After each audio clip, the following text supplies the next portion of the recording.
1월 15일 수요일입니다. 마켓나우 1부 시작하겠습니다. 임종윤입니다. 네, 고은별입니다.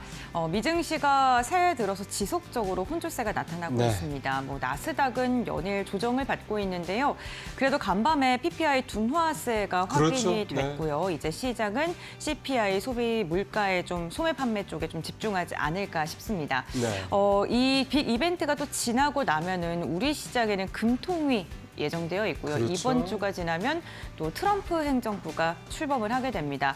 대외 수입청 신설한다고 하고요. 또 점진적으로 관세 인상을 하겠다라는 이야기가 나오고 있는 만큼 이에 대해서도 좀 꼼꼼하게 대비를 해야 되지 않을까 싶습니다. 예, 이 말씀은 결국 이제 당분간은 뭔가 불확실성적인 요소들, 그러니까 변수들이 계속해서 좀 튀어나올 수밖에 없는 상황이다라는 얘기가 좀 될 것 같고요. 시장도 그에 따라서 좀 출렁일 수밖에 없는 거죠. 상당히 투자하기에는 좀 어려운 그런 난이도가 높은 그런 상황이 벌어진다 이렇게 봐야 될 것 같습니다. 투자 전략을 상당히 좀 꼼꼼하게 잘 짜셔야 될 필요가 있지 않냐 이렇게 생각이 좀 드는군요. 네, 그럼 오늘도 저희와 함께 현명한 투자 전략, 꼼꼼한 투자 전략 알아가 보시길 바랍니다. 마켓나우 1부 본격적으로 시작해 보겠습니다. 네, 자 모닝 체크 들어가 보겠습니다. 자, 오늘 첫 번째 가져온 내용은요. 한화그룹 얘기입니다. 최근에 아마 여러분들께서도 저랑 비슷한 생각을 하셨는지 모르겠는데 한화라는 이 이름이 들어간 이 종목들이 최근에 주가가 좀 눈에 띄게 도드라진다라는 생각을 하시던 분들이 좀 있으실 것 같습니다. 왜냐하면 요즘에 잘 나가는 업종인 조선, 방산 이쪽에 한화 계열사들이 대부분 다 포진되어 있기 때문인데요. 한번 보시죠. 최근 3개월의 주요 그룹주들 ETF 등락률입니다. 그러니까 그 해당 그룹 계열사들을 상장사들을 묶어놓은 이제 ETF 상품들이 다 그룹마다 있는데요. 하나그룹주가 18.9%, 현대차그룹이 0.5%, SK그룹 마이너스 0.02%, 삼성은 마이너스 8%고요. 포스코는 무려 마이너스 30%에 가까운 그런 하락률을 기록하고 있습니다. 압도적이죠. 하나그룹주들 개별 이 종목들의 주가가 그만큼 좋다 이런 얘기가 좀 되겠습니다. 밑에서 보면 외국인들이 최근에 산 순매수 상위 종목을 보더라도 물론 1위는 SK하이닉스 반도체지만 하나에어로스페이스가 2위고요. 하나오션, 조선주가 4위를 기록하고 있습니다. 상당하죠. 이렇게 이제 개별 하나 그룹주들의 종목들이 워낙 주가가 좋다 보니까 또 외국인 수급도 좋고요. 그러다 보니까 이렇게 모아놓은 그룹주들의 ETF 상품 수익률도 이렇게 높게 나오는 겁니다. 이 조선, 방산, 방사라고 되어 있네요. 조선, 방산, 우주항공. 이게 이제 사실 트럼프 2기에서 좀 각광을 받을 거로 기대되는 업종들 아니겠습니까? 여기에 이제 이 한화 이 그룹의 계열사들이 다 들어가 있는 거죠. 그러니까 이게 그룹주가 전체가 이렇게 좀 각광을 받고 있다. 그래서 또 이런 추세가 지금까지도 한화 그룹주들이 많이 올랐는데 이런 기세가 당분간 그렇게 주춤할 것 같다라고 보기도 힘든 그런 상황이다. 이렇게 말씀드릴 수가 있겠습니다. 두 번째 체크상으로 가보겠습니다. 예, 어제 2차 전지주들이 좋았습니다. 보시죠. 삼성 SDI 3%, LG에너솔루션도 역시 3%, 그다음에 SK이노베이션, 이 이제 SK 오늘 갖고 있죠. 1.3% 이렇게 각각 올랐습니다. 이게 이제 제조사들이 이 정도 올랐고요. 어제 에코프로비엠 같은 경우라든가 이런 소재 또는 장비주들, 부품주들 같은 경우는 7%, 8% 이렇게 흔하게 많이 올랐습니다. LNF 같은 회사는 10%가 넘게 오르기도 좀 했고요. 전체적으로 이 2차 전지주들이 최근에 물론 이렇게 급반등을 해서 올라가는 V자 모습 이런 건 전혀 아닙니다. 꾸물꾸물 전반적인 추세는 여전히 내려가는 추세임에도 불구하고 조금씩 이제 올라가는 모습들이 나타나고 있는데요. 사실은 이제 주가는 이런데 밖에 나와서 한 걸음 떨어져서 2차 전지주들을 바라보면 펀더멘털은 상당히 좀 좋지 않습니다. 최근에 증권사 최근에 주가가 52주 신저가를 그렇게 기록한 종목들은 줄줄이 나오고 있고요. 작년 말에 나왔던 LG 에너지솔루션 이 실적도 상당히 좀 좋지 않았고 이번에 나올 4분기 실적도 대부분 다 큰 폭의 적자를 기록할 것으로 예상이 좀 되고 있습니다. 자, 이쯤 되면 사실은 주가가 더 떨어져도 별로 문제가 없는 그런 상황인데 주가는 또 슬금슬금 오르고 있다는 말씀입니다. 최근에 증권사들의 목표가도 하향세를 좀 계속해서 나오고 있거든요. 수요도 부진하고 중국의 저가 공세, 트럼프 불확실성, 악재다 일석인 거죠. 근데 이걸 좀 한 걸음 떨어져 생각을 해보면 이렇게 악재가 쏟아지고 사람들의 이제 곡소리가 나오고 이를테면 이제 끝났다 뭐 이런 식의 어떤 상당히 좀 어두운 환경에서 항상 주가는 이게 반등의 모멘텀을 찾아가고 있던 것들을 우리가 과거 경험에서 많이 지금 느낄 수가 있습니다. SDI, 삼성 SDI를 비롯한 이런 2차 전지들이 과연 이제 그런 식이냐? 그건 사실 누구도 알 수가 없습니다. 어쨌든 이런 업황이 언제 개선될지에 대한 눈에 뚜렷하게 보이지 않는 상황에서 주가가 꾸물꾸물 오르고 있다. 저가 매수가 들어오고 있다. 이거를 이제 뭐 마냥 부정적으로 봐야 될 것이냐 또는 긍정적으로만 볼 수 있을 것이냐 사실 알 수는 없습니다만 최근에 2차 전지들 흐름은 이렇게 나타나고 있다. 한번 참고하시면서 2차 전지를 갖고 계신 분들 또는 관심 있게 보시는 분들은 당분간 조금 더 워치를 하실 필요가 있지 않겠냐 생각이 좀 듭니다. 자, 오늘은 마지막 체크사항은 이제 DB손해보험이라는 개별 종목을 하나 가져왔는데요. LA 산불이 좀 아직도 진압이 좀 안 되고 있죠. 이런 상황에서 최근에 뭐 이 산불과 관련해서 재건주 또는 이 공기청정기 관련주들 뭐 주가 급등했다는 말씀 드린 바가 있었는데 거꾸로 이 LA 산불 때문에 주가가 크게 폭락한 주식이 바로 이 DB 손해보험입니다. 그 이유는 국내 보험사 중에서 LA 산불 위험 노출액이 가장 크기 때문이라고 볼 수가 있는 건데요. 일례로 2023년에 하와이와 괌에서 자연재해가 발생했을 때 그때 이제 허리케인 피해죠. 그때 보험금 등으로 DB 손해보험이 나간 돈이 1,800억이었습니다. 이번에도 LA 산불 때문에 대략 한 1,000억 원대 초반 정도의 이 보험료가 나갈 것으로 추정이 되고 있는데요. 보통 보험사들은 재보험을 들거든요. 어떤 상황이 발생했을 때 이제 워낙 크게 들어가면 이제 그걸 다 감당하기가 좀 부담스러우니까 재보험을 들어서 이제 커버를 하는데 재보험의 맥시멈이 500억 정도밖에 안 된다고 합니다. 그러면 결국은 500억 이상의 이번에도 이 보험료가 나가야 될 단기간에 나가야 될 그런 상황이 발생하기 때문에 그 소식 때문에 DB손해보험이 이렇게 크게 떨어진 건데요. 일각에서는 미국의 본토 보험사들보다도 주가가 더 떨어진 거는 좀 과한 게 아니냐 이런 얘기도 나옵니다. 그러니까 결국은 좀 이거 뭐 외에도 뭐 여러 가지 이유가 있을 수도 있다 이런 얘기가 좀 드는 건데 현재로서는 어쨌든 LA 산불 때문에 이런 돌발악취 때문에 단기 급락을 했다.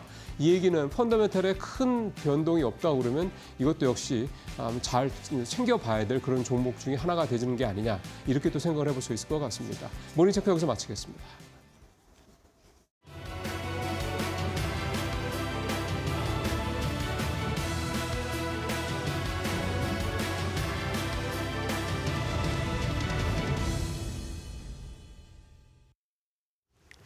드디어 기다렸던 인플레 지표 먼저 간밤 새벽 시간을 통해서 확인해 볼 수가 있었습니다. PPI 발표가 됐고요. 다행히도 우리가 예상했던 예상치보다는 소폭 하회하는 모습이 나왔습니다. 그렇다면 인플레이션이 우리가 생각하는 것만큼 가파르지 않다라는 의미이기 때문에 시장에서는 위험 자산에 대한 선호 심리는 올라가고 연준이 이번 달 혹은 앞으로도 금리 인하를 할 수 있다라는 어떤 기대감이 더 커졌어야 되는데 사실 이런 부분이 시장에는 크게 반영이 되지 않았고요. 이 지수의 흐름만 놓고 보더라도 해당 부분을 느낄 수가 있겠습니다. 3대 지수가 혼조세로 마무리했던 가운데 장중에 등락을 계속해서 오가는 모습이 포착이 됐고요. 특히 위험 자산인 이 기술주 위주로의 빅테크 종목들도 이날장에서는 일제히 하락한 채 주가를 마무리를 지었습니다. 테슬라 같은 경우는 어제 모건스탠리의 긍정적인 목표 주가 상향 소식에 다시 한번 급등하는 모습을 보였지만 이날장에서는 되려 하락세로 진행이 됐고요.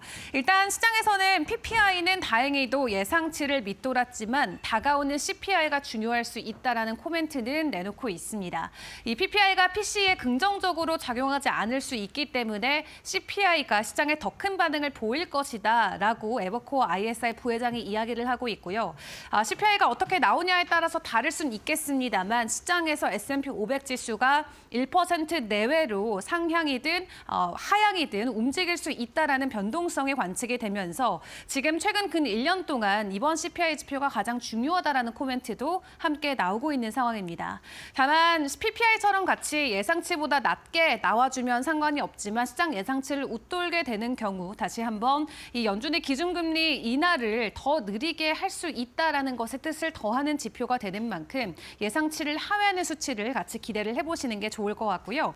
이외 주요 종목들의 변동성도 같이 체크를 해보도록 하겠습니다.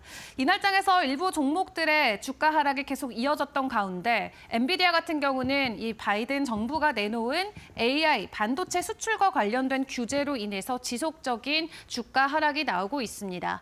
때문에 간밤 월가에서는 엔비디아의 목표 주가를 하향 조정하는 리포트도 나오기도 했는데요. 기존 200달러 선에서 185달러 선까지 내려잡는 리포트도 나왔고, 메타 같은 경우는 이제 전체 인원의 직원들의 5%의 감축이 나올 수 있다라는 헤드라인과 함께 이날장에서 2%대 하락세, 그리고 테슬라 같은 경우는 긍정적인 전망에도 불구하고 이날장에서 하락장을 시연을 했습니다. 다만 모델Y의 리프레시 버전이 현재 중국에서 사전 예약 판매가 첫날에만 5만 대를 넘겨섰다라는 이야기가 나오면서 이 전기차 업계 안에서 또 다른 어떤 판도를 뒤흔들 만한 새로운 신차 모델이 되지 않을까 하는 기대감은 있는데요. 이날장에서는 해당 부분에 대한 호재 또한 주가에는 반영하지 못했습니다.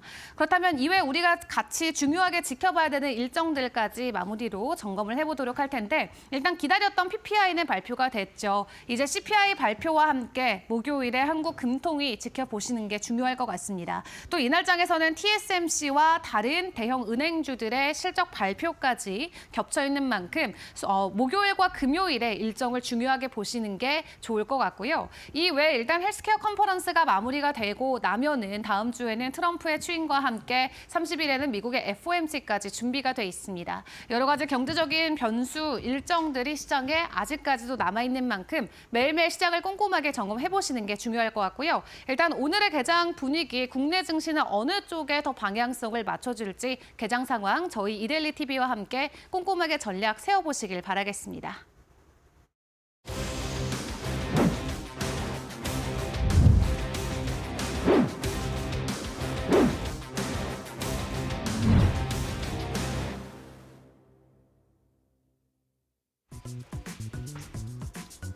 JP모건 헬스케어 컨퍼런스가 개막하면서 제약 바이오 기업들의 시선이 집중되고 있습니다.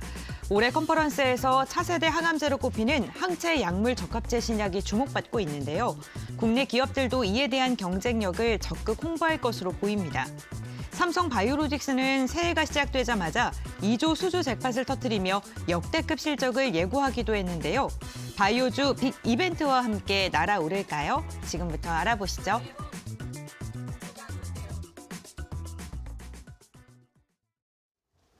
네, 오늘 이슈레이더는 SK증권 이천지점의 소용원 차장, 그다음에 곽유정 파트너와 함께하겠습니다. 두 분 어서 오십시오. 네, 안녕하세요. 자, 오늘 서 차장님은 바이오주를 가져오셨어요. 역시 JP모건 헬스케어 컨퍼런스 이게 좀 있죠? 맞습니다.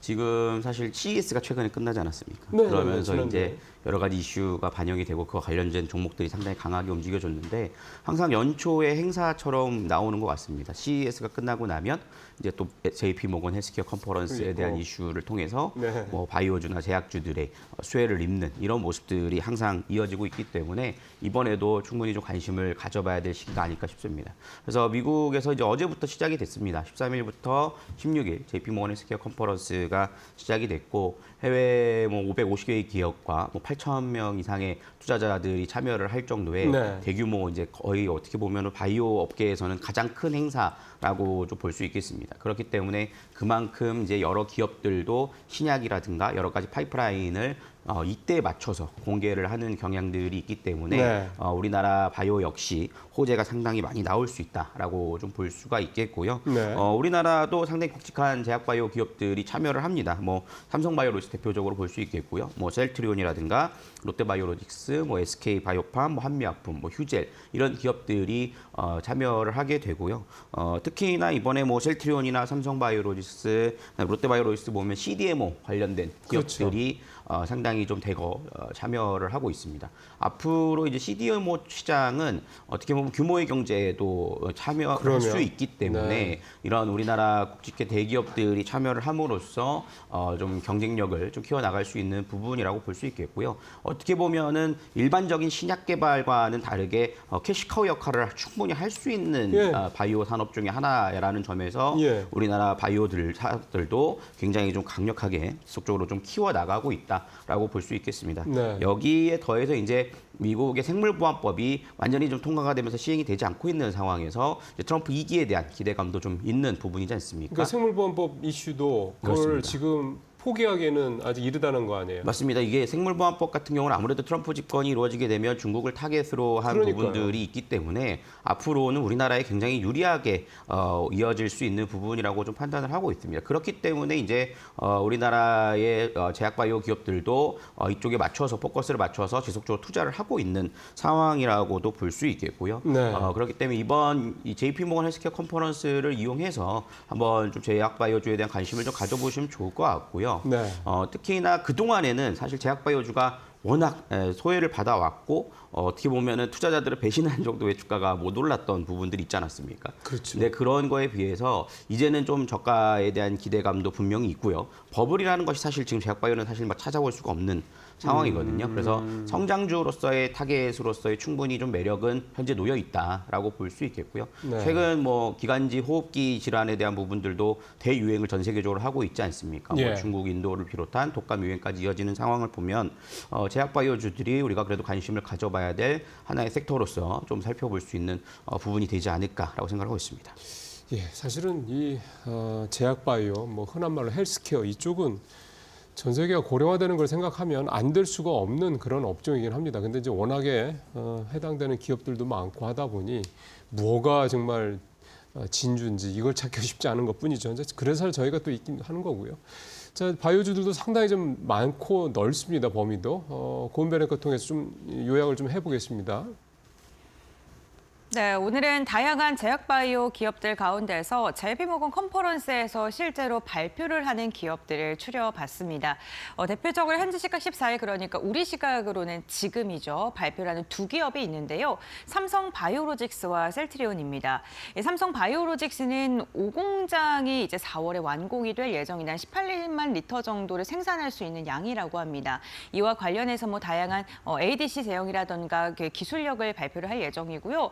또 어제 2조 재파, 그러니까 지난해 매출이 한 5조가량인데 그 절반가량의 수주를 한 번에 달성했다라는 소식이 전해지면서 시장의 기대감이 커지고 있습니다. 전일에도 1% 이상의 상승을 보이면서 2거래일 연속 상승하는 모습이 이어지고 있고요. 셀트리온 역시나 ADC를 중심으로 해서 오늘 기술력이 발표가 될 것으로 보이는데 어제만 보게 됐을 때는 0.38%가량 상승력을 보여주고 있고요. 기관이 다만 최근에 꾸준하게 좀 매도하고 있다는 점은 부담스럽습니다. 그리고 16일 날 브릿지 바이오 테라퓨틱스가 메인 트랙의 데뷔전을 열게 됩니다.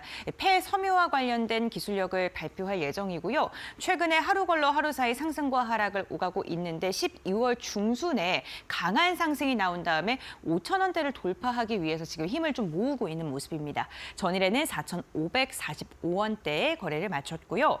제일약품 같은 경우엔 자회사가 발표를 합니다.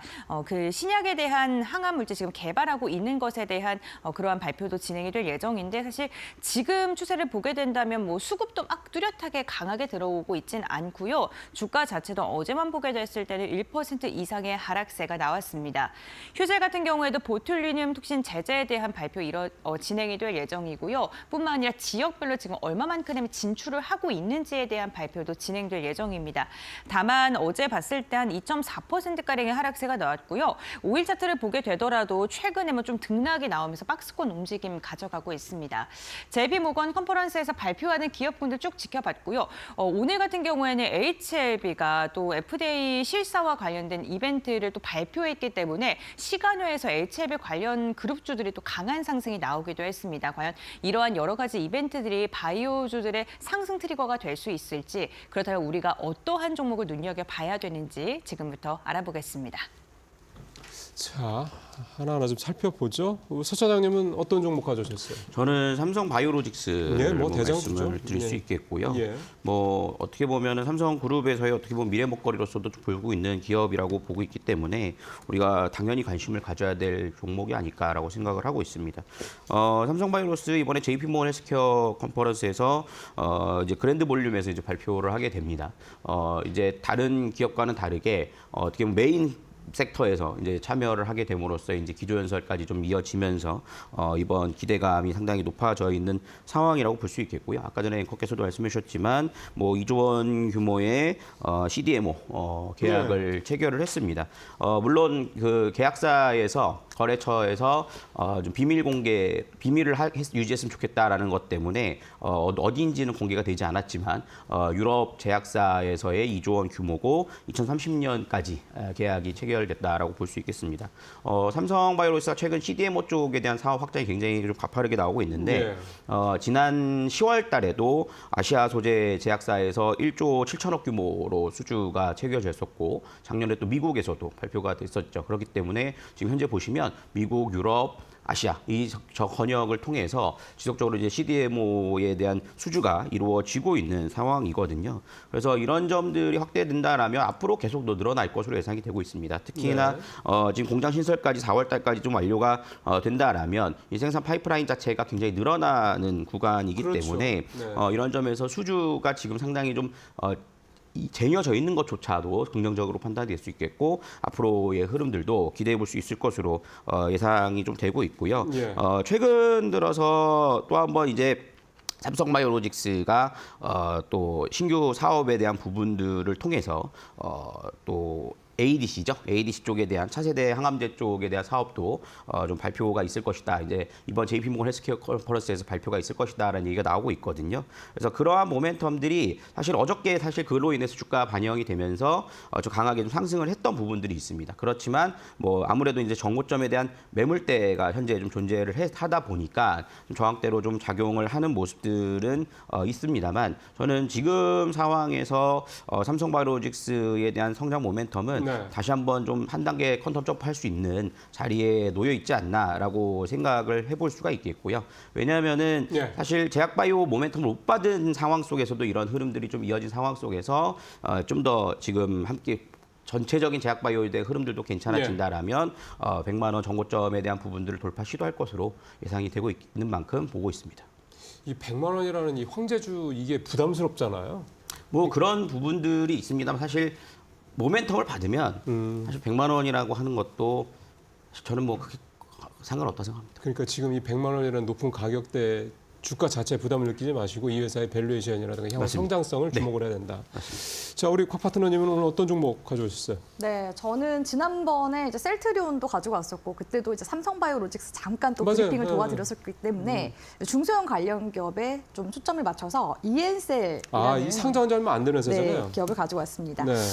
작년 8월 달에 상장한 기업이고요. 이 기업 같은 경우에는 세포 유전자 치료제, 그러니까 CGT 그런 세포 치료제를 만드는 기업이고 또 그에 따른 CDMO 사업도 같이 하고 있는 기업입니다. 그래서 이번에 JP모건 헬스케어 컨퍼런스에 참여를 해서요. 이 세포 유전자 치료제 CDMO 쪽 관련해서 인프라나 기술력에 대해서 또 소개를 할 예정이라고 하고 또 그에 따른 또 신약 파이프 라인까지 이야기를 함으로써 기술 수출에 대한 논의까지 할 수 있다라는 그런 이제 기대감도 지금 들어오고 있는 중이다라고 볼 수 있을 것 같습니다. 하지만 이제 JP모건 헬스케어가 끝나면 보통 이제 주가 상승이 그 전에 이제 기대감으로 올라갔다가 세론으로 빠지는 경우들이 맞아요. 종종 있잖아요. 예. 그렇기 때문에 향후 모멘텀이 굉장히 좀 중요하다라고 볼 수 있을 것 같은데 ESL 같은 경우에는 다가오는 2월 달에 또 들어오는 이슈가 있습니다. 뭐죠? 바로 뭐냐면 첨생법이라고 볼 수 있을 것 같은데요. 뭐 약자인데. 네, 첨단 바이오 재생법의 이제 약자라고 볼 수가 있을 것 첨단 같고요. 바이오 재생법. 네, 이 법 같은 경우에는 2019년도 이제 8월에 처음에 제정이 됐습니다. 근데 그럼에도 불구하고 아직까지 막 규제나 이런 부분들이 해소가 전부 다 되지 않은 그런 상황이라서 계속해서 개정안이 좀 시행을 해야 된다라는 그런 요구들이 좀 많이 들어왔었던 그런 상황이거든요. 그렇기 때문에 이번에 그 개정안을 시행하게 된다면 앞으로 향후 이제 관련 기업들이 임상 전개에 있어서도 속도감이 붙게 될 가능성이 굉장히 높고요. 환자들 역시도 첨단 재생 의료 접근성이 대폭 개선될 것으로 또 기대가 되고 있습니다. 이 첨생법 같은 경우에는 줄기세포 치료제 같은 또 희귀 난치병 그런 이제 질환 치료제에 있어서는 굉장히 좀 그 뭐랄까 효과가 그 좋을 것으로 좀 기대가 되는 그런 상황이라고 볼 수 있을 것 같은데요. 예, 예. 규제에 막혀서 이렇게 힘을 발휘하지 못했던 이런 첨생법이 이제 무려 4년 만에 개정안이 시행되면서 이런 이제 관련 기업들의 수익 창출이 기대가 될 것으로 지금 기대가 되는 그런 상황이고 또 그에 따른 수혜를 또 ENCL도 받게 될 가능성이 그렇겠죠. 높다 이렇게 말씀드릴 수가 있을 것 같습니다.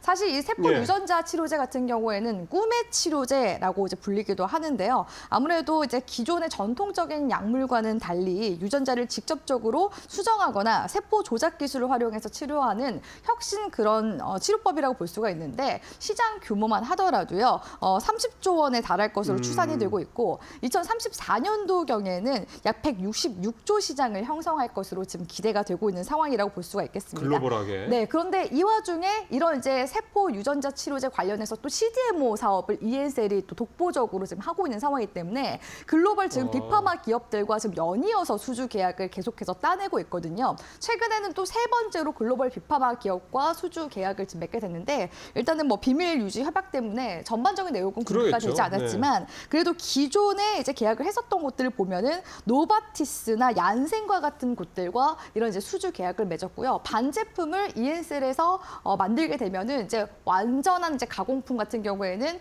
유통까지 이제 글로벌 빅파마 기업들이 하는 그런 구조다라고 볼 수 있을 것 같습니다. 이렇게 ENCL 같은 경우에는 물론 이제 국내 상장한 지 얼마 되지 않았지만 창립 7년 만에 17개사의 33개 네. 프로젝트를 지금 수주를 한 상황이고요. 그리고 또 삼성과의 고질병이라고 볼 수 있는 샤르코 마리투스병 같은 경우에도 지금 현재 임상 1상에 들어간 데다가 이게 네. 줄기세포 치료제거든요. 그렇기 때문에 이런 신약 파이프 라인에 대한 그런 기대감도 계속 지금 잠재적으로 있는 그런 상황이기 때문에 ENCL 우리 시청자분들이 같이 함께 좀 눈여겨보시면 좋을 것 같고요. 주가상의 움직임 한번 보도록 할 예. 텐데 지난 이제 8월달 상장 이후에 주가가 낙폭이 꽤 이제 크게 나왔습니다. 그런데 딱 11월 말 기점으로 해서 추세가 전환되는 움직임이 한번 포착이 되기 시작했고요. 본격적으로 이제 12월 기점으로 해서 완전히 이제 추세 전환이 나오는 그런 시그널들이 네. 한번 네. 떠주기 시작했습니다. 그래서 지금 현재 시점에서는 일단 전고점 구간대까지 첨생법식 기대감도 아직 남아있는 상황이라서 추가적인 시세가 좀 더 나와주게 될 가능성이 높다고 보고 있거든요. 그래도 전고점 구간대 25,000원 부근대까지는 추가 상방 여력 우리 시청자분들이 좀 보시면서 단기적으로도 보셔도 괜찮고 나중에 향후 이런 신약 파이프라인에 대한 모멘텀을 보신다면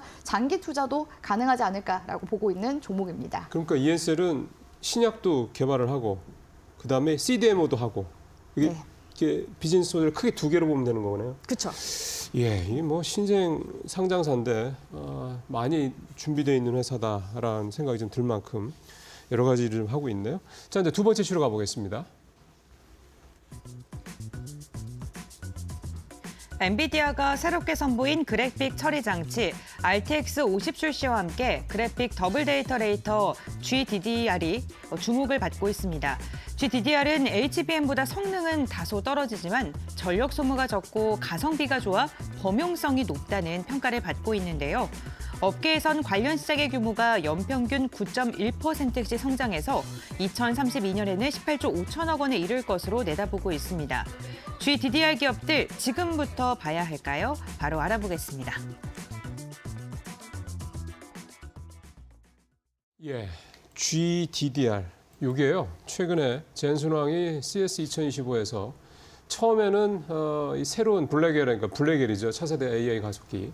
여기에다가 마이크론 테크놀로지의 GDDR을 넣겠다고 그랬다가 얼마 뒤에 말을 바꿨죠. 삼성 거 넣을 거야라고 바꿔서 그래서 또 화제가 되기도 했습니다. 근데 이제 이 GDDR이 뭐고 이게 정말 얼마나 정말 말씀하신 대로 차세대 뭔가 좀 우리가 기대할 만한 건지 좀 얘기를 들어보겠습니다. 어떤 거예요, 이게? 일단은 뭐 엔비디아의 GPU 자체가 그래픽 처리 장치잖아요. 예. 거기도 G가 들어가니까. 네, 그렇죠. 그렇기 때문에 GDDR 역시도 그래픽을 처리하는 데 있어서 빠르게 처리해줄 수 있는 D램의 그런 표준 규격이라고 이제 보시면 된다라고 볼 수 있을 것 같은데요. 예. 아무래도 이제 D램 시장에서는 압도적으로 삼성전자와 하이닉스가 선두잖아요. 그렇기 때문에 이 GDDR 쪽에 있어서도 세계 시장 점유율의 80%를 삼성전자와 SK 하이닉스가 가져가고 있습니다. 그런데 앞서 앵커님이 말씀하신 대로 CES에서 이제 젠슨왕 CEO가 그러니까 잘못 착오가 있었던 거죠. 그래서 실언을 하게 됐는데 근데 웃긴 것은 이렇게 실언을 했음에도 그럼에도 불구하고 마이크론 이제 테크놀로지의 그 주가가 시간에서 막 뜨고 그랬었거든요. 네, 그래서 네, 막 외신 쪽에서는 마이크론이 이렇게 주가 상승세가 나온 것은 이제는 삼성전자와 SK를 뛰어넘는 승리자가 된 게 아닌가라는 그런 평가까지 있었는데 이제 바로 다음 날에 정정을 했더라고요. 그래서 이 젠슨항 CEO가 그 지포스 RX 50에 그 들어가는 그런 이제 시리즈에는 여러 이제 파트너사가 제조한 그 GDDR7, 그러니까 일곱 번째 버전이라는 그런 겁니다. 거죠. 그래서 예, 예. 그런 이제 메모리를 탑재를 했으며 그 시작은 삼성이다라고 네. 해서 다시금 정정을 한 그런 상황이라고 볼 수 있을 예. 것 같고요. 사실 이 GDDR5 같은 경우에는 아까 앞서 말씀드렸다시피 이제 그래픽을 빠르게 처리해준다라는 점에서 기존에는 뭐 PC라든지 게임 콘솔 등의 기존의 이런 그래픽 디램의 응용처들이 있었습니다. 그런데 최근에는 어디에도 쓰일 수가 있냐면요. 이런 이제 AI 칩셋과 더불어서 고성능 컴퓨팅이라든지 자율주행차, 데이터 센터 등 이런 고성능 제품을 필요로 하는 분야까지 그런 응용처가 확대가 되고 있는 그런 추세라고 볼 수 있을 것 같고요. 그러니까 사실상 이 젠슨항 CEO가 얘기하는 그 블랙웰에 들어가는 지포스 그 RX 50 시리즈에는 삼성전자와 SK하이닉스 그리고 마이크론의 예. 이 GDDR7이 모두 다 탑재가 된다고 이제 보시면 좋을 것 같습니다. 예. 그래서 일단은 시장에서 부각을 지금 받고 있는 이유는 작년 같은 경우에는 키워드 자체가 HBM이지 않았습니까? 근데 이 HBM을 또 대체할 수 있는 또 그런 용도로 이 GDDR7이 지금 강조가 되고 있어서 정도까지요? 네, 그런 네. 지금 부분들 네. 때문에 지금 시장에서 부각이 네. 되고 있다고 볼 수가 있을 것 같고요. 사실 HBM 같은 경우에는 그 AI 반도체의 주류 메모리긴 하지만 가격이 워낙 비싸잖아요. 거기 그렇죠. 안에 들어가는 디램만 몇 개나 됩니까? 그러니까요. 그리고 또 네. 공급 부족 문제가 지금 해결되지 않고 있는 그런 상황이라고 볼 수가 있습니다. 근데 이 DDR 같은 경우에는요, HBM보다는 분명 성능은 조금 떨어질지언정 전력 소모가 적고 가성비가 좋다라는 그런 평가를 네. 받고 있고요. 또한 이제 핀 한 개당 데이터 전송 속도가 HBM을 능가하기 때문에 활용 잠재력이 크다고 볼 수가 있겠습니다. AI 가속기 같은 경우에는요. 그 데이터를 습득하는 합습용과 이 그렇죠. 습득된 데이터를 이제 서비스로 이제 제공하는 추론용으로 추론용, 예. 나뉜다고 볼 수가 있을 것 같은데요. 이 GPU 기반 AI 가속기는 추론에는 비효율적이지만 이런 이제 지적들이 잇따르게 되면서 이 GDDR을 사용하는 기업들이 지금 최근에 늘어나고 있는 그런 트렌드라고 하고 있습니다. 그래서 이 범용성 같은 경우에도 굉장히 좀 높다라는 평가를 받고 있고요. 거기에다가 지금 메타버스를 중심으로 한 확장 형식이라든지 내지는 인포테인먼트, 자율주행 시스템을 중심으로 하는 그런 이제 오토모티브 네. 시장까지도 지금 활용처가 좀 넓어지고 있기 때문에 네. GDDR 시장 규모 역시도 향후 이제 네. 2032년도 빠르게 성장세를 보이지 않을까라는 그런 전망들이 나오고 있어서 GDDR도 한 번쯤은 좀 돌아볼 만한 그런 이제 기술적인 섹터가 아닌가라고 보고 있습니다. 지금 공감이 가는 게 무엇보다 올해는 작년까지는 학습용 이런 칩이 중심이었던 올해부터는 이제 추론용으로 가다 보니 그래서 이제 ASIC이라고 하던가 이제 이 주미형 반도체 시장이 관심이 굉장히 작년 말부터 높아졌던 거랑 궤를 좀 같이 한다. 이 GDR 관련주도요. 그렇게 봐도 될 것 같습니다. 이거는 좀 관련주들이 어떤 게 있는지 볼 필요가 있네요. 고은별 앵커 어떤 것들입니까? 네, GDDR 관련 기업들 함께 확인해 보겠습니다. 여러 가지 기업군들이 있는데요. 그 가운데 마이크론과 협력을 하는 회사이죠. IMT 함께 확인해 보겠습니다. 2%가량의 주가에 반등력이 나왔고요. 마이크론 이슈가 있었을 때 강한 상승이 나왔다가 주가의 조정이 이뤄졌다가 전일 다시금 반등을 시도를 했습니다. 외국인의 매수세가 이 거래일째 들어오고 있고요. 2%가량 상승하면서 1290원대에 마감을 했습니다. 이와 함께 삼성과의 협력회사의 주가의 강세도 눈에 띄었는데요. 대표적으로 에이펙트는 9%가량의 상승력이 나왔습니다. 1월 초만 하더라도 2,000원대에 불과했었는데 현재 3,200원까지 주가가 상승했고요. 삼성전자가 GDDR에 대해서 양산을 시작하게 됐을 때 실질적인 수혜가 기대된다라는 분석도 나오고 있습니다. CLM 같은 경우에는 3%가량의 상승력이 나왔고요. 주가가 강한 상승이 이달 초에 나왔다. 올랐다가 3거래일간 조정을 받았고 4거래일 만에 반등을 시도했습니다. 이 종목 같은 경우에는요, 엔비디아 GPU의 소프트웨어 관련된 유일한 협력 파트너사이고요. 3%가량의 주가 상승력이 나왔습니다. IP 관련해서 오픈 에지 테크놀로지 같은 경우에는 하루 걸러 하루 사이 상승과 하락을 오가고 있고 전일에는 2%가량의 오름세가 확인이 됐습니다. 6버전과 관련돼서는 프로그램이 있고요. 7버전까지도 아우를 수 있는 컨트롤러를 지금 개발 중에 있는 기업이기도 하고요. 심택은 기판 관련된 기업이죠. 지금 0.08% 강보합권 수준에 머물렀는데 단기적인 추세를 보게 된다면 최근 추세는 그렇게 좋지는 않은 상황입니다. 네, 이렇게 GDDR 관련 기업들의 흐름 함께 확인해 봤고요. 그렇다면 이 주 기업들 가운데 우리가 눈여겨볼 종목은 어떤 게 있는지 지금 바로 알아보겠습니다. 네, 한번 보죠. 자, 광장 파트너, GDDR 관련주 어떤 게 있어요? 네, 에이펙트 가지고 왔고요. 에이펙트. 네, 에이펙트 같은 경우에는 반도체 이제 후공정 관련 기업이라고 네. 볼 수가 있는데 이 후공정 같은 경우에는 반도체를 테스트한 다음에 다시 이제 패키징을 그렇죠, 하고 조립을 그렇죠. 하고 그 다음에 마지막으로 한 번 더 최종적으로 파이널 이제 테스트까지 하잖아요. 그런 이제 예. 기업이라고 볼 수 있는데 네. 앞서 말씀드렸던 그 GDDR 같은 경우에도 마지막 이런 이제 후공정 단계가 필수적으로 필요합니다. 그렇기 때문에 관련해서 부각이 될 수밖에 없는 그런 이제 기업이라고 볼 수 있을 것 같고요. 이 기업 같은 경우에는 이제 테스트하는 그런 이제 제품들이 굉장히 좀 다양한 편입니다. 대표적으로 D램이라든지 낸드 플래시, NCP 등의 이런 메모리 위주로 테스트를 하고 있고 주로 이제 반도체 테스트가 주요 매출을 이제 구성하고 있다라고 볼 수 있을 것 같은데요. 실제로 이제 매출 구성을 봤을 때도 반도체 패키지에 대한 그런 이제 매출 구성과 반도체 또 테스트에 대한 그런 매출 비중이 같이 이제 동시에 있는데 패키징 비율이 좀 더 높습니다. 패키징이 네. 한 60% 정도 네, 된다고 네, 보면요.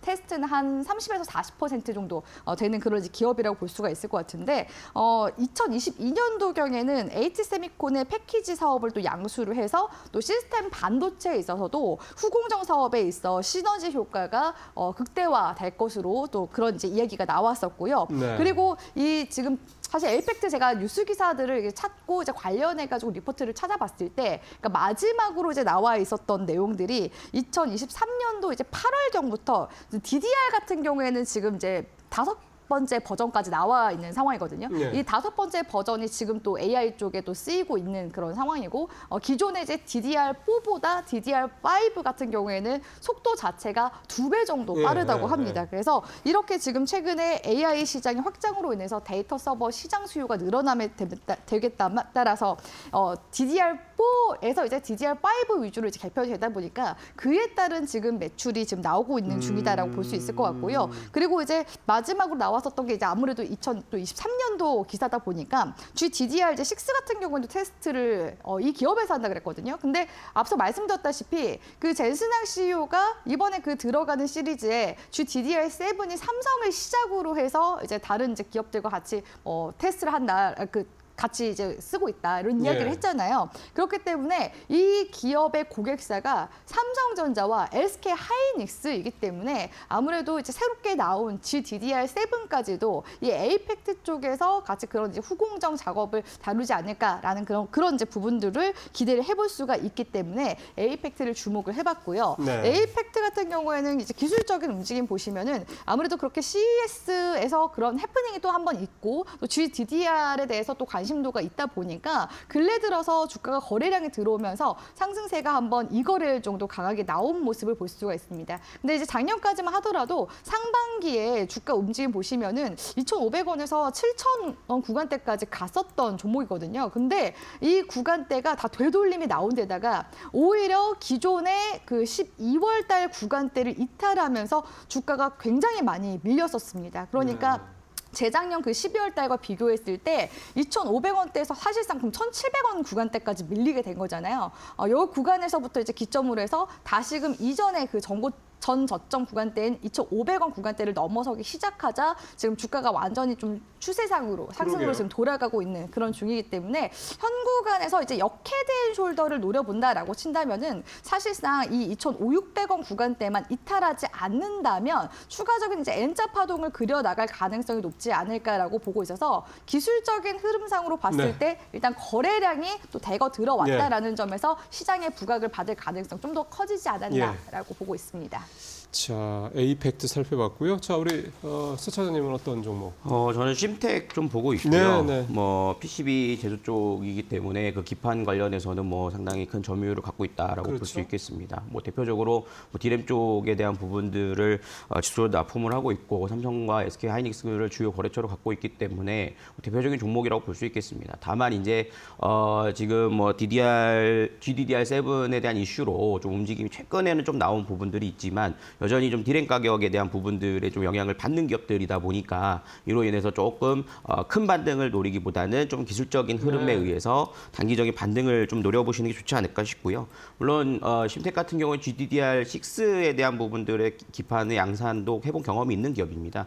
그렇기 때문에 그와 관련된 흐름으로서 좀 나오고 있는데 최근 뭐 GDDR7 관련된 종목들의 움직임들을 보면 아직까지는 뭐 크게 확장이 되는 구간이라고 보기는 좀 어려울 것 네, 같고요. 그렇지만 좀 보유하신 분들은 그런 이슈를 통해서 좀 시세를 좀 기대해 볼 수 있는 구간대에서 심텍이 좀 유리하지 않을까라고 생각을 하고 있는 상황입니다. 예, 그렇죠. 특히 이제 워낙에 좀 우리가 좀 범용 쪽이 좀 중국 때문에 압박을 많이 받고 있는 상황이다 보니까 그러니까 앞에 에이펙트도 그렇고 심텍도 그렇고 주가가 최근에 한 5, 6개월 사이에 엄청나게 좀 많이 떨어진 것들이 나타나고 있습니다. 이제 이런 것들이 좀 최근 들어 조금 이렇게 올라오는 모습을 보이는데 이게 실질적인 반등으로 이어질지 좀 더 함께 좀 지켜보도록 하겠습니다. 자, 오늘 두 분 말씀 잘 들었습니다. 고맙습니다. 감사합니다.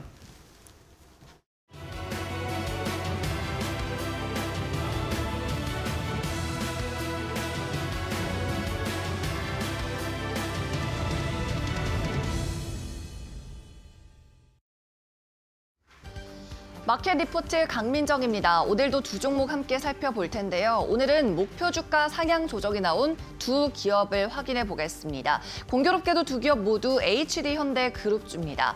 최근 증시가 몸살을 앓고 있는 가운데서도 주가가 나날이 레벨업하고 있는 게 이 HD 현대 그룹주인데요. 비결 가운데 하나는 보환율이 되겠습니다. 대체로 수출 중심의 기업으로 계열사들이 이루어져 있기 때문이죠. 먼저 HD 현대중공업 조선 관련 기업입니다.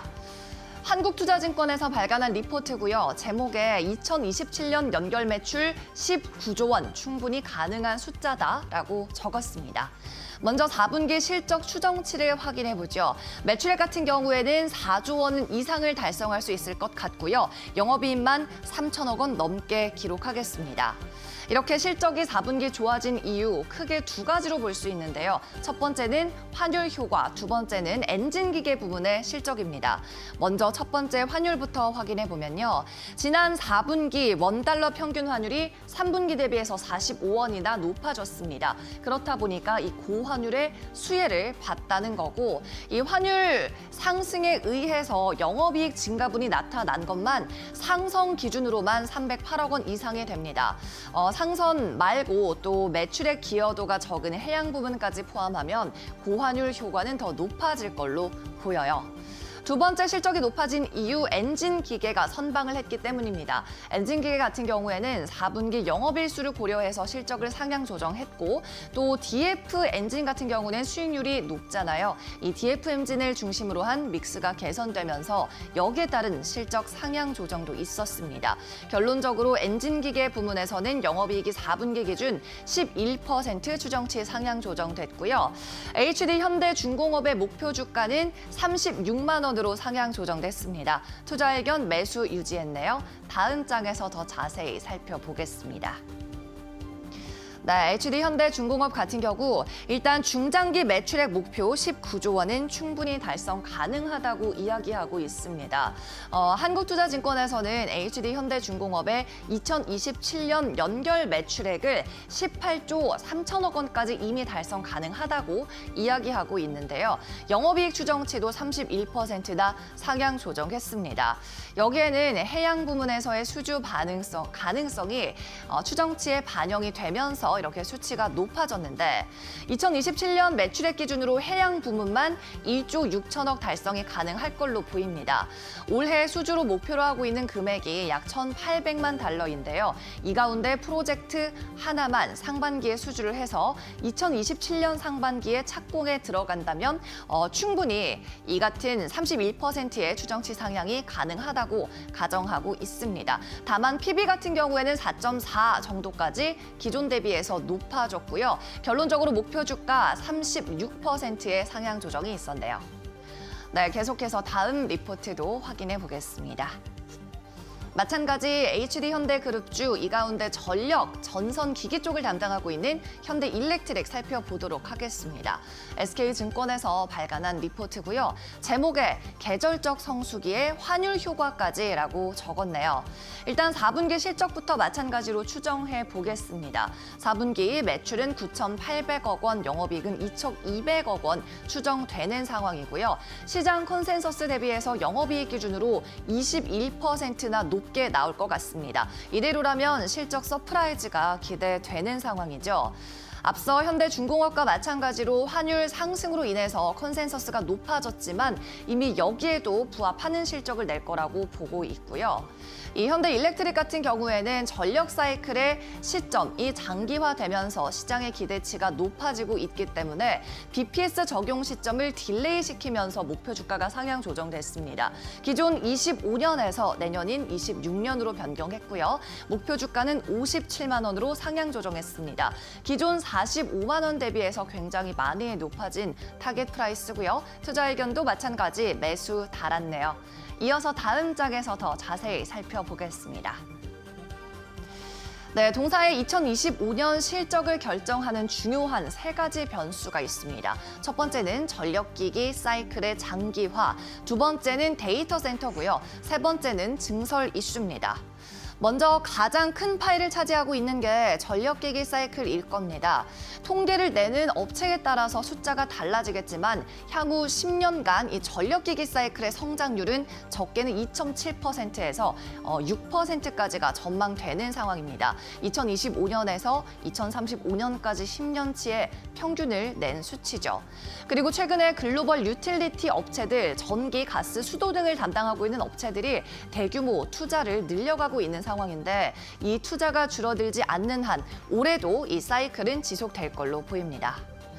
두 번째는 데이터 센터 관련한 이슈입니다. SK증권에서는 인공지능 관련한 수혜는 내년 2026년부터 받을 수 있을 거라고 보고 있는데요.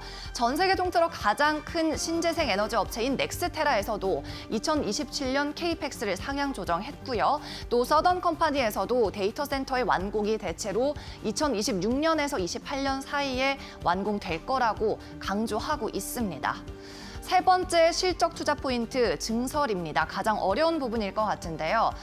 증설, 특히 이 배전기기 쪽에서는 대규모 증설과 투자가 이뤄지고 있지만 HD 현대일렉트릭이 담당하고 있는 송전기기 쪽에서는 다소 제한적으로 투자가 이뤄지고 있습니다. 이유는 기간이 오래 걸린다는 게 문제인데 숙련공을 양성하는 데서부터 제조, 설계 쪽에서 노하우를 쌓고 이것이 가동률 상승으로 이어지기 전까지 4년에서 5년이 걸린다는 거죠. 즉 투자 결정부터 초도 물량 생산까지 길게는 5년을 잡아야 하기 때문에 아직까지는 증설이 제한적으로 이뤄지고 있는 상황인데요. 25년 실적을 확인하기 위해서 이 증설과 관련한 뉴스가 나오는지 확인해 보시면 좋겠습니다. 네, 지금까지 마켓 리포트에서 전해드렸습니다.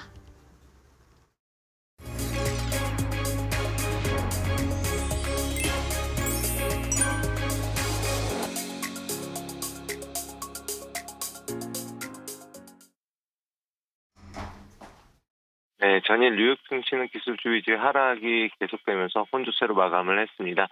특히 엔비디아의 AI 칩 결함 소식과 미국의 AI 칩 중국 규제로 인해서 17%에 해당하는 큰 중국 매출이 줄어들며 타격이 있을 것이라는 우려로 인해서 엔비디아의 하락세가 이어지고 있는데요.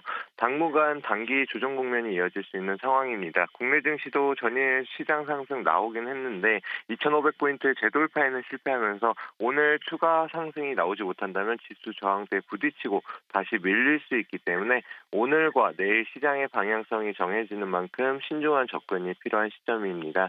이번 주 살펴봐야 될 업종 테마는 제약바이오주 어제도 말씀드렸고 역시나 엔터 사업에도 주목을 할 필요가 있는데요. 최근 들어서 HMPV 바이러스를 비롯해 독감, 원숭이창 바이러스 등 감염자가 계속해서 증가 추세에 있고 아직까지는 확산세가 이어지고 있는 상황입니다. 그렇기 때문에 2025년 충분히 제약바이오주 쪽 시장 주도 테마로 움직임이 나올 수 있는 만큼 지속적인 관심이 필요하고요. 같이 살펴봐야 될 업종으로는 엔터주 말씀드리겠습니다. 엔터주는 지난해 무비자로 중국에 방문 외국인이 122% 급증했는데 무비자 관광 정책으로 인해서 계속해서 증가하는 추세입니다. 여기에 K-팝 시장의 성장성이 더해지면서 엔터주로도 돈이 몰리고 있는 상황인데요. 그만큼 충분히 긴 기간 조정을 받았기 때문에 추가적인 상승이 예상되는 테마이다 말씀드리겠습니다. 오늘 살펴볼 업종은 엔터주 중에서도 JYP 엔터입니다. 이번에 신입 아이돌 그룹인 킥플립 데뷔와 갓세븐 컴백 등 여러 가지 호재가 많은 상황이고 추세 역시 상승 추세인 만큼 공략해 볼 만한 위치와 흐름입니다. 예, 이상으로 이데일리 이슈였습니다. 감사합니다.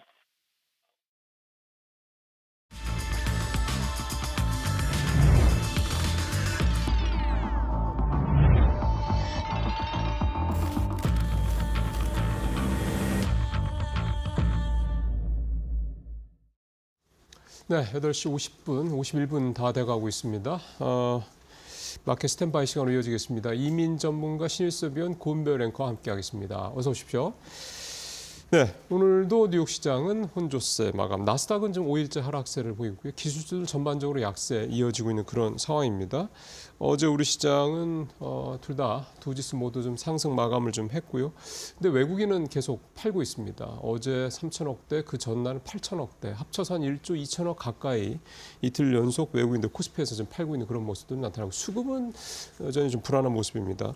조금 전에 윤석열 대통령 체포 영장이 집행이 됐다는 얘기도 나오고 있는데 환율은 어제까지는 일단 1,460원대 초반 이렇게 움직이고 있는 모습이고 오늘 어떻게 될지 좀 또 봐야 되겠죠. 자, 이런 시장 상황 가지고 또 두 분 어떻게 또 흐름 보시고 있는지 들어보겠습니다. 이 전문가님 탑3 어떻게 좀 잡으셨습니까? 네, 오늘 제가 첫 번째 준비한 소식은 HLB 관련된 소식입니다. 어저께 시간외장에서도 HLB 그룹주들이 다 같이 상승을 하면서 아마 오늘 오전 시장에도 좀 시장 자체를 끌어당길 것 같은데요. HLB가 올라간 이유를 잠깐 설명을 드리자면 HLB는 간암 신약 허가를 위해서 미국 FDA 최종 승인 단계인 CMC 승인을 실사를 완료했다라고 밝히고 있습니다. 이 CMC 실사라는 거는 말 그대로 미국 FDA 직원이 생산 시설에 직접 참여를 하면서 생산 공정과 생산 시설을 좀 체크를 하는 그런 실사라고 보시면 될 것 같은데요. 이 지금 현재 CMC 실사를 받은 거는 HLB의 기존 간암 신약인 리보세라닙에 대한 것이 아니라 HLB의 파트너사인 중국 항서제약의 면역 항암제인 캄렐리주맙이라는 생산 시설이 해당되었습니다. 다만 CMC 실사 완료가 곧바로 승인을 의미하지는 않고요. 임상 데이터 등을 포괄적으로 검토하면서 최종 허가 여부를 결정하기 때문에 투자에 유의를 하시길 바라겠습니다. 다음은 삼성전기 소식입니다. 삼성전기가 토종 재료 회사인 솔브레인과 유리기판용 소재 개발에 나섰다라는 소식입니다. 두 회사는 시가격에 관한 연구 개발에 착수했는데요. 시가격이라는 것은 유리 공정의 미세한 구멍을 뚫거나 공정 이후에 발생한 각종 불순물을 제거하는 역할을 합니다. 이에 솔브레인은 한국 최대의 IT 기기용 화학 재료 회사로서 증착 소재 및 연마액 등 반도체 디스플레이 패널 공정에 필요한 소재를 양산하고 있으면서 우수한 소재 경쟁력이 있는 회사로 알려져 있습니다. 다음은 우리나라 기준금리 예상치를 말씀드리고 싶은데요. 오는 16일 한국은행 금통위의 기준금리 결정을 앞두고 전문가들의 전망이 엇갈리고 있습니다. 글로벌 투자은행 골드만삭스는 기준금리를 0.25%포인트 내릴 것으로 예상한 반면에 바클레이즈는 최근 높은 환율 변동성이 이어지면서 한국은행이 원화 약세가 기업과 금융시장 불안으로 이어질 리스크를 경계하고 있기 때문에 금리 인하보다는 정부 예산 창구를 활용할 가능성이 있다고 설명하고 있습니다. 현재는 외환시장을 더 고려해야 하는 시점으로서 한국은행은 그동안 외환시장 개입에 소극적인 편이었으나 원달러 환율이 1,500원을 용인하기에는 어려울 것으로 보여지고 있습니다. 네, 알겠습니다. 이민 전문가는 HLB 관련된 이야기 가장 먼저 해주셨고, 최근 유리기판 주목받는데 SKC의 대항마인 삼성전기에 대해서도 이야기를 해주셨습니다. 마지막으로 내일 금토기 개최가 되는데요. 이 금토기와 관련된 코멘트까지 달아주셨으니까 참고해 보시면 좋을 것 같고요. 그다음 신 의원님께서는 오늘장 탑3를 어떻게 선정하셨을까요? 네, 율촌화학이 사업재편 관련해서 급등세를 보이고 있습니다. 작년에 산업통상자원부가 12월 23일 제45차 사업재편 계획 심의위원회를 서면으로 개최했는데 여기서 29개 기업의 사업 재편 계획을 처리했습니다.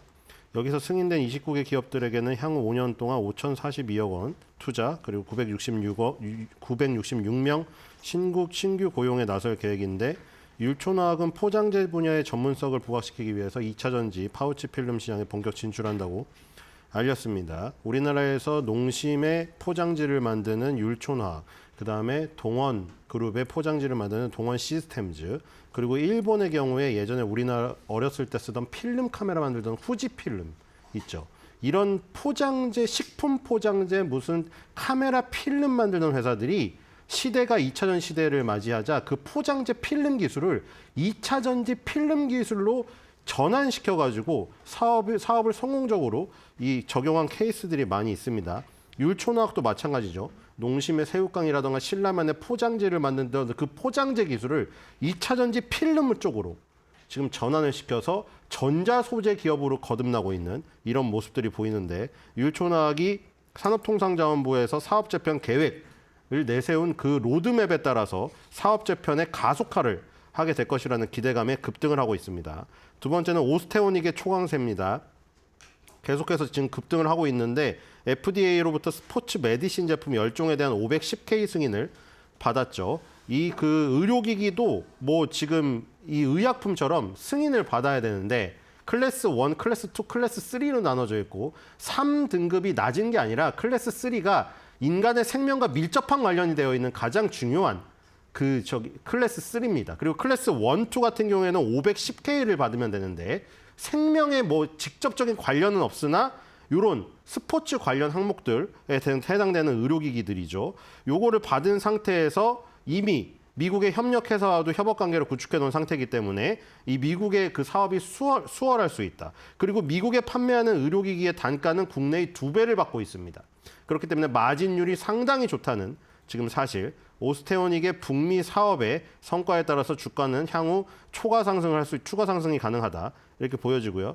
JYP 신인 남 아이돌 데뷔 기대감으로 급등했습니다. JYP 말고도 다른 지금 그 엔터주들도 좀 좋았는데 JYP가 신인 보이그룹 킥플립이 출격 대기 중이라는 소식입니다. 스트레이키즈라는 압도적인 BTS의 후예로 NCT, 스트레이키즈 그리고 세븐틴과 함께 거론되는 그 JYP의 대표 남 아이돌이죠. 이제 스키즈 또한 나이대가 굉장히 차기 시작하고 하나둘씩 군대를 갈 나이가 되다 보니까 남자 아이돌은 7년 차, 거기다가 군대까지 겹쳐 있어서 빨리빨리 후예를 양성을 해야 됩니다. 그래서 신인 보이그룹 킥플립 출격 대기한다는 이 소식은 굉장히 이 포트폴리오 측면에서 좋다. 2025년도 매출이 전년 대비 26% 늘어난 7,284억 원, 영업이익은 30% 늘어난 1,614억 원으로 지금 굉장히 좋은 컨센서스가 지금 나오고 있기 때문에 이 컨센서스에 따라서 JYP가 지금 그 각광을 받고 있다. 이렇게 정리를 하겠습니다. 자, 율촌화학, 오스테오닉, 그다음에 JYP까지 말씀 들어봤습니다. 자, 58분 넘었습니다. 동시효과 보겠습니다. 네, 1월 15일 수요일장 국내 증시 예상 체결지수 함께 확인해 보겠습니다. 간밤 미증시는 혼조세를 보였고요. 나스닥 같은 경우 5거래일째 하락 추세를 이어갔습니다. 다만 어제여서 오늘도 우리 시장은 상승으로 출발을 예고하고 있는데요. 유가증권 시장 2,508포인트 0.45%가량 상승 출발 예상되고요. 코스닥도 0.7%가량 상승하면서 720선을 웃돌 것으로 보입니다. 특히나 어제 코스닥이 1% 이상 상승 마감했는데 오늘도 탄력이 좋습니다. 그렇다면 시가총액 상위 종목군들은 어떻게 출발할까요? 1위부터 5위 함께 확인해 보시죠. 오늘 5위까지 대부분의 종목 상승 출발 예상되고 있고요. 엔비디아 하락에도 불구하고 SK하이닉스 1% 이상의 강한 상승, 1.6%가량 상승할 것으로 보이고 삼성전자도 0.7% 이상의 오름세로 출발이 예상되고 있습니다. 테슬라와 홀풍의 어제 2차 전지 기업들 전반적으로 반등을 했죠. LG 엔솔 오늘도 상승 이어갈 것으로 보이고요. 삼성바이오로즈 탄력 굉장히 좋습니다. 1.27% 상승 출발 예상됩니다. 코스닥도 함께 확인해 보겠습니다. 어제 우리 시장 2차 전지 상위 종목이 좀 강세를 보였었는데요. 오늘도 에코프로 그룹주들 일제히 상승 출발 예상됩니다. 에코프로는 1% 이상의 상승이 지금 예고되고 있고요.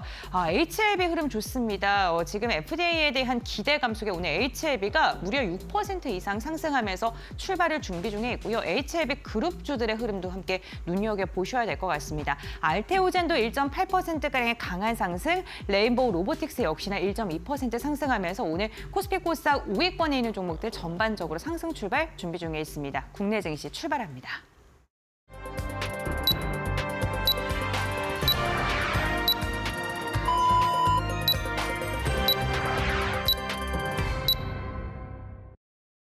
자, 1월 15일 수요일 우리 시장 시작이 됐습니다. 앞서 동시효과 상황으로 보셨듯이 오늘도 코스피 코스닥 출발 상황 아주 가볍습니다. 지수 좀 지수가 아직 뜨진 않았습니다만 일단 선물 쪽도 좀 움직임이 좀 나쁘지 않고요. 환율 쪽도 좀 그렇고요. 아직까지는 큰 문제 좀 없어 보이고요. 지수가 좀 떴는데 코스피 0.5%, 코스닥 0.57%, 둘 다 0.5% 정도 선에서 일단 상승 출발을 좀 하고 있는 그런 모습입니다. 앞서 이제 동시효과 상황에서 시가총액 상위 종목들 대부분 다 빨간 색깔이었는데 출발 상황도 그렇게 될지 한번 확인해 보겠습니다. 고은변 전해 주십시오. 네, 1월 15일 수요일장 국내 증시 출발을 했습니다. 일단 양 지수는 일제일 상승으로 출발을 했습니다. 어제여서 오늘도 우리 시장은 긍정적인 방향성으로 이어지고 있는데요. 유가증권 시장 0.58%가량 상승하면서 동시효과 상황보다 탄력 더 좋습니다. 2,511선에서 출발했고요. 코스닥 같은 경우에도 0.5%가량 상승하면서 720선 웃도는 모습이 나타나고 있습니다. 어제는요, 코스닥이 상대적으로 더 강한 모습이었습니다. 외국인과 기관의 매수세가 유입되면서 탄력이 더 좋았는데 오늘 출발 상황만 놓고 봤을 때는 유가증권 시장의 상승폭이 더 큽니다. 그다음에 시가총액 상위 종목들은 어떻게 출발했을까요? 1위부터 5위 일제히 상승 출발했습니다. 삼성전자 0.74%가량 상승이고요. 오늘 SK하이닉스가 다시금 20만 원 선 터치를 할까요? 현재 구간 2% 이상의 강한 상승으로 출발했습니다. 엔비디아를 포함해서 기술주가 간밤에 전반적으로 약했음에도 불구하고 SK하이닉스는 또 다시 탄력을 받고 있는 모습이고요. 2차 전지 테슬라 모델 Y에 국내 양극재, 음극재가 탑재될 가능성이 있다는 소식이 전해지면서 어제 2차 전지 기업들 전반적으로 날아올랐습니다. 오늘도 LG 에너지솔루션 0.28%의 시세 이어가고 있고요. 삼성 바이오로직스가 어제여서 오늘도 흐름이 좋습니다. 1.5%가량의 강한 상승 나오고 있고 현재 지금 5일 차트를 보게 되더라도 꾸준하게 상승 추세 이어가고 있습니다. JP모건 컨퍼런스에 대한 기대감에다가 2조 수주 계약 소식까지 전해지면서 탄력은 지속적으로 가져가고 있고요. 현대차의 흐름도 괜찮습니다. 동시효과 상황 보합권이었는데 0.23%가량 상승으로 출발했고요. 친환경차의 판매가 굉장히 잘 되고 있다라는 소식이 전해지면서 오늘도 시세 이어갑니다. 다음 6위부터 10위 함께 살펴보시죠. 우선 5위권까지는 전반적으로 좋았고요. 10위권까지 보게 됐을 때 기아를 제외하고는 다 상승입니다. 셀트리온도 0.1%가량 상승 출발, 그리고 KB금융도 0.68%가량의 오름세로 출발하고 있습니다.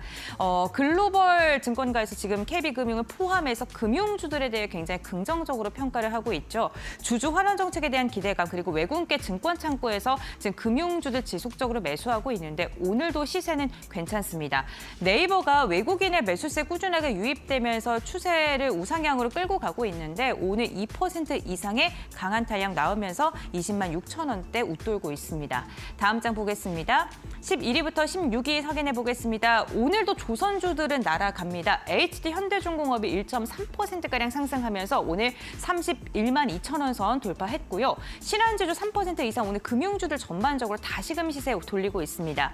현대모비스도 상승 출발, 포스코홀딩스도 0.5%가량의 오름세 보이고 있고요. 삼성물산도 오늘 상승으로 출발하면서 지금 전반적으로 시세 괜찮고요. 다음 장 보겠습니다. 16위부터 20위입니다. 네, 메리츠 금융지주도 오늘 상승입니다. SK이노베이션 전고체에 대한 기대감 속에 최근 시세 괜찮았죠. 오늘도 0.1%가량 상승으로 올라섰고요. 삼성생명은 보합권, 하나에어로스페이스도 0.1% 상승, 고려아연이 0.3%입니다. 우선 시가총액 상위 종목 보면요. 고려아연과 기아를 제외하고는 대부분의 종목이 상승으로 출발한 모습입니다. 코스닥 시가총액 상위 종목도 함께 확인해 보겠습니다. 어제 우리 시장을 이끌었던 2차 전지 오늘도 시세 이어갑니다.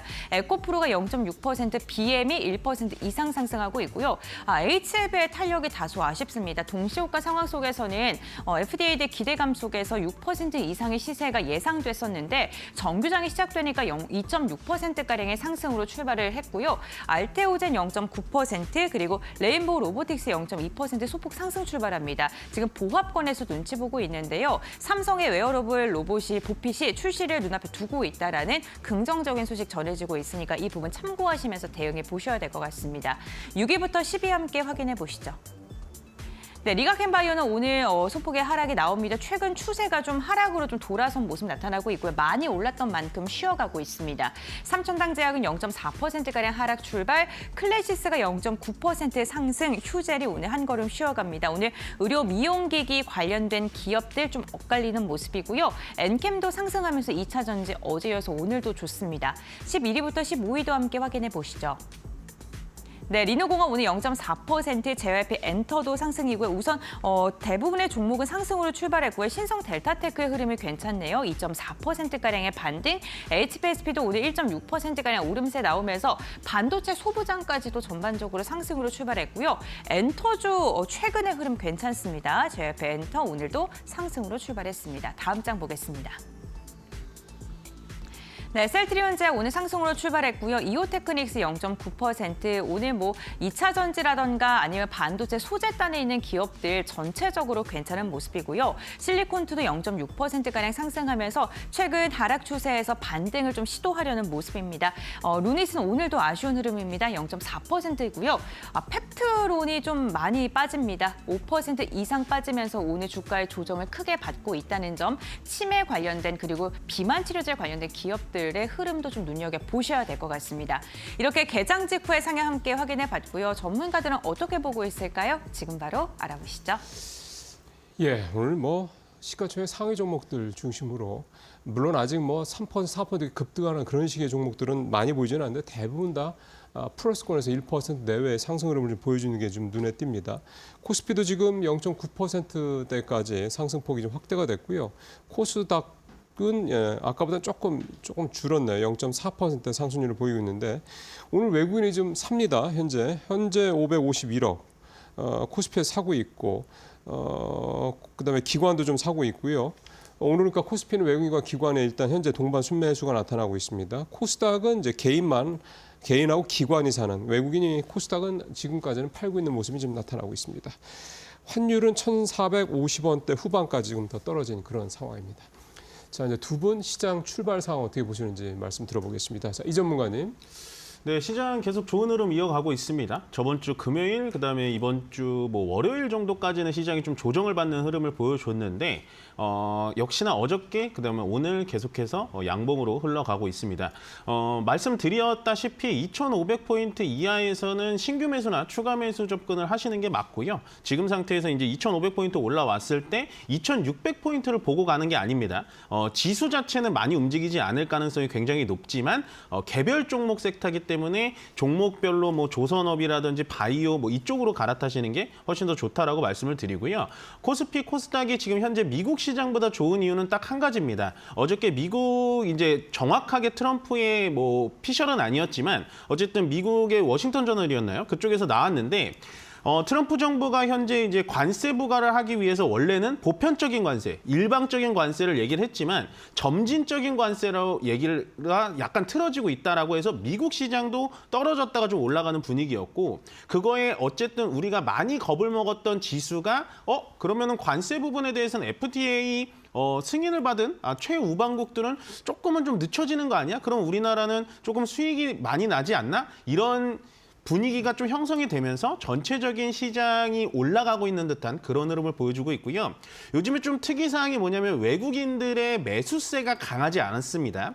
그치만서도 지수는 계속해서 올라가고 있다는 건 지수 자체가 상당히 하단을 머물러 있다라고 보시면 될 것 같고요. 지수 자체가 계속해서 무너지지 않고 버티는 이유는 딱 하나예요. 삼성전자가 잘 갈 때는 SK 하이닉스가 잠깐 쉬고요. 잘 갔던 삼성전자가 또 쉴 때는 SK 하이닉스가 또 올라가고, 반도체 쪽이 또 쉴 때는 자동차가 갑자기 또 선발주자로 나서면서 올라가는 흐름 보시면 될 것 같고, 2차 전지가 연속 상승세를 보여주지 못한다는 건 좀 아쉽습니다. 어저께 이제 테슬라의 페이스 리프트 모델이죠. 주니퍼 모델 Y 주니퍼라는 게 나오는데 그게 뭐 중국에서 잘 팔릴 거다, 잘 팔렸다, 예약 대수가 많다, 뭐 이런 약간은 좀 가짜 뉴스는 아닙니다만 팩트를 좀 확인해 봐야 되는 뉴스가 나오면서 전체적인 뭐 실리콘 응급제를 대주전자재료가 이번에 좀 납품을 할 거다. 주니퍼에는 실리콘 응급제의 대장주인 대주전자재료가 납품을 한다라고 하면서 어저께 급등을 보여줬고 그거에 따라서 LNF는 역시나 테슬라 관련주죠. 테슬라의 자동차 인도량, 자동차 판매 대수가 늘어나면 LNF도 같이 상승을 하고 있다. 그래서 2차 전지주들이 다 같이 분위기를 좋게 만들어줬는데 그거에 따라서 오늘은 좀 연속 상승세가 약하다라는 건 저는 좀 아쉬운 포인트라고 보여지고요. 뭐 오늘 전체적으로 선물 수급도 나쁘진 않습니다. 지금 뭐 코스피 200 선물은 한 500계약 정도 매도가 나오고 있긴 한데 아직은 9시 10분 정도기 때문에 전체적인 수급을 논하기에는 좀 애매하고요. 다만 코스피는 어저께 외국인이 좀 많이 매도를 했지만 오늘은 지금 700억 정도 매수를 진행하고 있다라는 점을 체크를 해주시면 될 것 같습니다. 요즘에는 외국인의 연속되는 매수세를 좀 체크를 해주셔야 될 것 같은데 아직까지는 지금 외국인이 어떠한 포지션을 취했는지는 모르겠으니까 지금은 정확하게 그냥 시장을 좀 관망하시고 지수 자체는 좀 버틸만 하다라고 정리해드리면 될 것 같습니다. 예. 외국인들이 좀 산다라는 부분인데 이게 좀 왔다 갔다 해요. 추세적으로 산다고 보기는 좀 어려울 것 같고요. 말씀하신 대로. 예, 이런 부분들을 좀 참고하시면서 보셔야 될 것 같습니다. 자, 이번에는 신입수석위원 개장 출발 상황 말씀 좀 들어보겠습니다. 네, 그 트럼프 대통령이 이제 취임이 얼마 안 남았는데 지금 그 여러 가지 이슈가 있지만 그 방산 쪽에서는 해군의 건설이 해군의 재건이죠. 해군의 재건이 굉장히 이슈입니다. 육군도 공군도 아닌 해군. 왜냐하면 지금 대만과 중국의 이슈도 있고 그린란드도 있고 해군을 강화해야지만 트럼프가 원하는 어떤 지역적인 그런 방위를 지금 삼을 수 있는 방어막을 세울 수 있는 그 부분이 해군 쪽이기 때문에 더군다나 해군 쪽에서 굉장히 중국이 드라이브를 강하게 걸고 있고 이 상선 만드는 부분에서 결국 중국과 한국이 투톱이 됐거든요.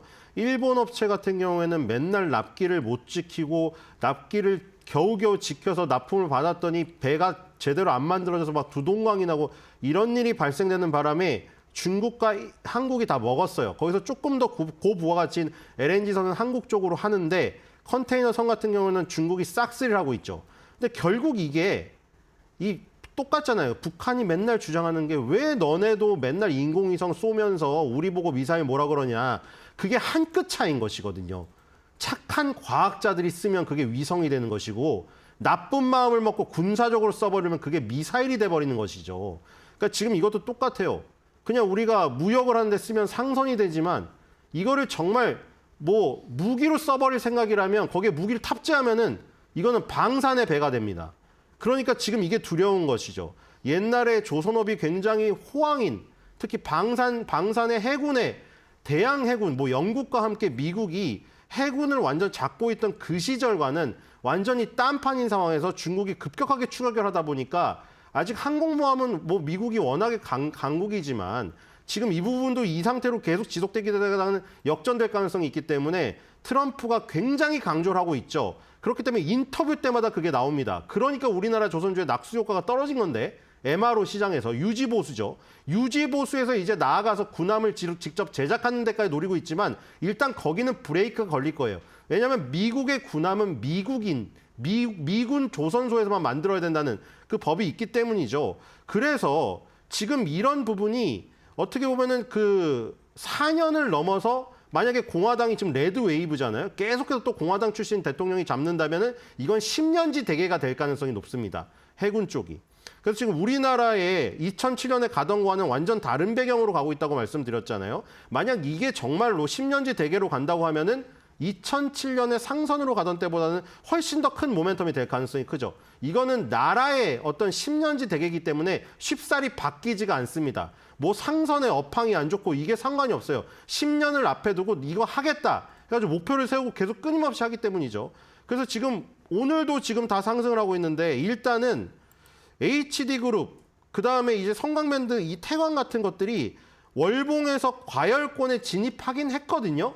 그런데 이게 지금 여기서 그냥 바로 전량 매도를 할 수가 없는 게 2007년도 같은 경우에 지금 우리가 이거 말고도 사실 이건 너무 오래됐으니까 최근에 뭐 2차 전지라던가 방산에서도 경험하셨지만 과열권에 예를 들어 RSI 기준으로 70을 넘어서서 들어가는 순간 팔았으면은 엄청나게 큰 걸 놓치게 돼요. 왜냐면 이렇게 강세, 시대의 화두를 뒤흔드는 강세가 일어날 경우에는 거기 들어가서도 한참을 가버리거든요.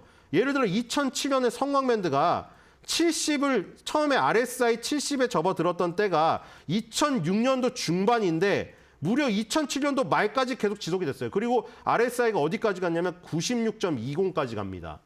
그러니까 70에서 만약에 팔았으면 96.20까지 26이 올라가는 동안 그 시세를 다 놓친 거예요.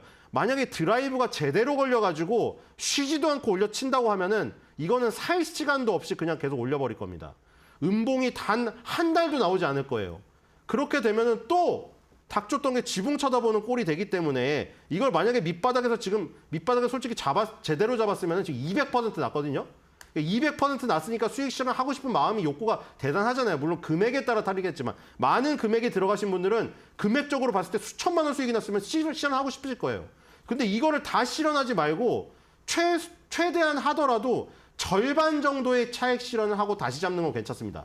물론 신규 매수를 하시는 분들은 이제 고민이겠죠. 여기서 바로 잡느냐, 쉬는 걸 잡느냐. 근데 안 쉴 수도 있으니 안 쉬면은 못 잡아버리거든요.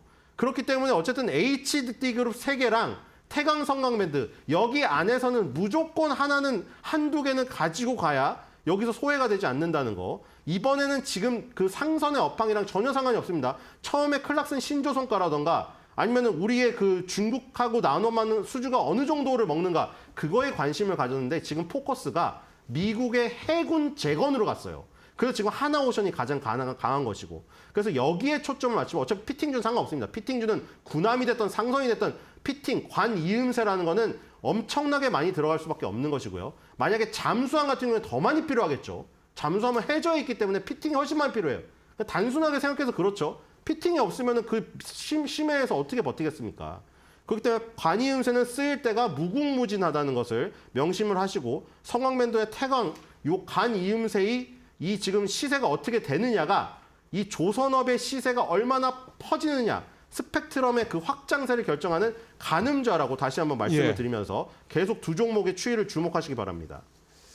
자, 오늘도 조선주에 대한 어떤 상황 말씀을 좀 해주셨고요. 자, 9시 7분 됐습니다. 섹터별로 움직임 살펴보겠습니다. 권별 앵커. 네, 국내 증시 개장한 지 한 17분여가 흐른 상황인데요. 싱크풀을 통해서 투자자들의 지금 검색 빈도가 높은 섹터부터 알아보겠습니다. 오늘 투자자들 양자컴에 대한 검색을 가장 많이 하고 있습니다. 간밤 미증시에서 양자컴퓨팅 관련된 기업들 시세가 강하게 나왔고요. 이에 대한 훈풍이 국내 증시까지 이어지고 있습니다. 뭐 아직 상용화 시점에 대한 이야기는 지속적으로 논란이 되고 있습니다만 어제장 미증시의 영향을 국내 증시가 오늘 받고 있는 것으로 보이고요. 자율주행 관련돼서도 오늘 자율주행 관련 기업들 흐름 괜찮습니다. 자율주행 규제가 트럼프 행정부가 들어서면 완화될 수 있다라는 기대감 속에 주목받고 있고요. 이와 연관돼서 조선도 오늘 여전히 뜨겁죠. 일부 종목을 중심으로는 오늘도 신고가를 돌파하고 있는 모습입니다. 지속적으로 수급 이어지고 있고요. 그만큼 시세도 괜찮습니다. 역시나 트럼프 행정부가 출범됐을 때 가장 큰 수혜가 기대되는 섹터 가운데 하나고요. HBM에 대해서도 오랜만에 강한 검색이 나오고 있습니다. 블랙의 출시 지연 보도에 대해서 삼성전자가 전화위복의 계기가 될 수 있다라는 긍정적인 코멘트가 나왔고요. 이로 인해 오늘 삼성전자를 필두로 해서 일부 종목을 중심으로 매수세가 나오고 있습니다. 은행도 검색 많이 하고 있습니다. 오늘 은행 외국계 증권사에서 지속적으로 은행주들 매수하고 있죠. 우리 시장에서 떠나고 있음에도 불구하고 은행주를 향한 러브콜 이어지고 있고요.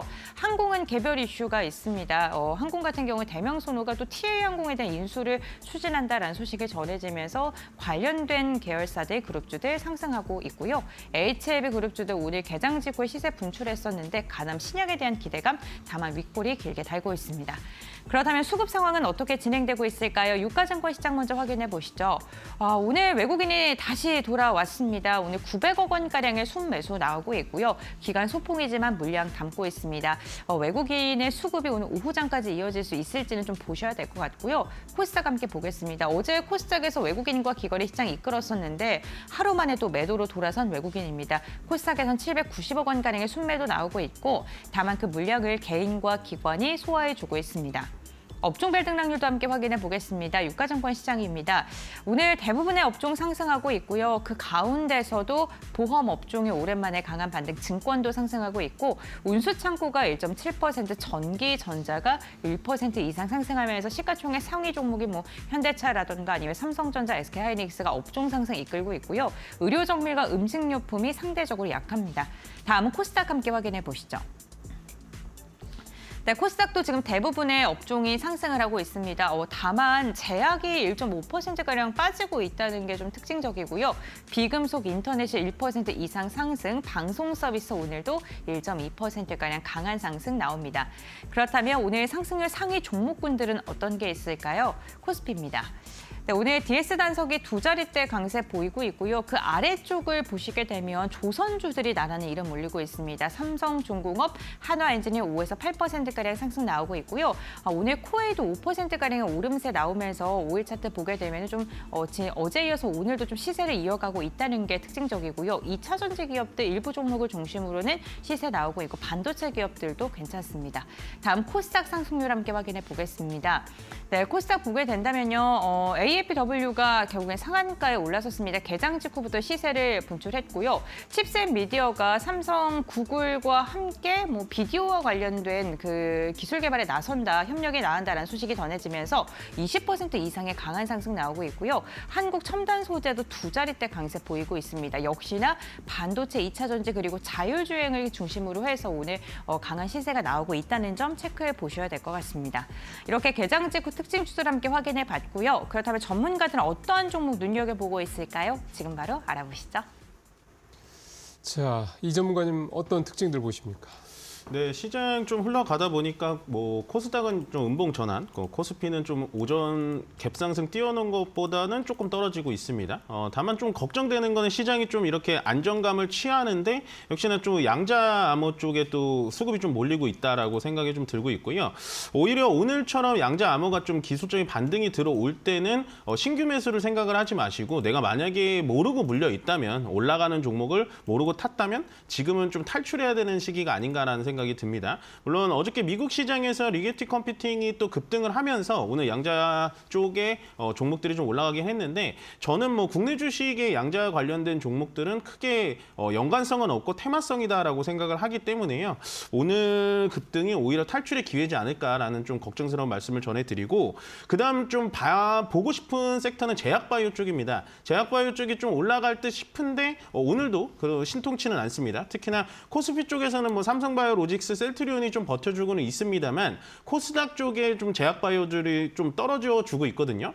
왜 그러냐면 지금 현재 미국의 JP 모건 헬스케어 컨퍼런스가 열리고 있는데 그거에서 저는 두 가지 포인트를 좀 짚고 싶어요. 첫 번째 포인트는 ADC라는 유도 항체 접합물이라고 하는 약간 항암 치료를 하는데 뭐 머리도 빠지지 않고 실질적으로 그 항암 치료에만 전념할 수 있는 그런 약물을 개발하는 건데요. 그거에서 우리나라의 가장 기술력이 좋다라는 리가켄바이오가 있습니다. 물론 주가 자체가 상당히 많이 올라가긴 했습니다만 리가켄바이오 쪽을 좀 보시면 좋을 것 같고 리가켄바이오랑 또 CDMO 쪽을 좀 협약을 맺은 게 바로 삼성바이오로직스예요. 말 그대로 리가켄바이오의 기술력을 삼성바이오로직스도 좀 인정을 하고 있다 정도를 생각을 해주시면 될 것 같고요.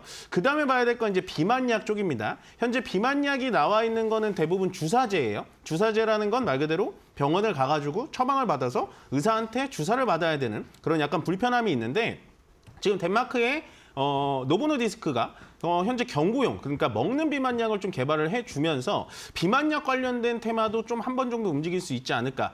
두 가지 지금 ADC하고 비만약 쪽은 JP모건 헬스케어 컨퍼런스의 영향을 어느 정도 받아서 올라갈 수 있지 않을까라고 하는데 아직은 주가의 움직임은 별로 없습니다. 주식 투자는 약간 이런 식으로 해주셔야 되는 거예요. 남들이 관심이 많을 때 거기에 이제 몰려가셔서 하시는 게 아니라 남들이 관심이 없고 생각보다 주가가 좀 덜 움직이네. 내가 생각했을 생각했을 때는 이쪽 제약바이오 섹터의 ADC와 비만 쪽이 좋아 보이는데 이쪽은 좋아 보이는데 왜 움직이지 않지? 라고 할 때 그때 먼저 선침의 경험으로 좀 들어가서 기다리시는 게 훨씬 더 좋다라고 생각을 합니다. 아직은 JP모건 헬스케어 컨퍼런스에 대한 임팩트 영향이 좀 없는 시장이기 때문에요. 조금은 기다려 보시면 ADC 쪽이나 비만약 쪽으로 어느 정도 퍼포먼스가 좀 나올 수 있지 않을까 생각이 듭니다.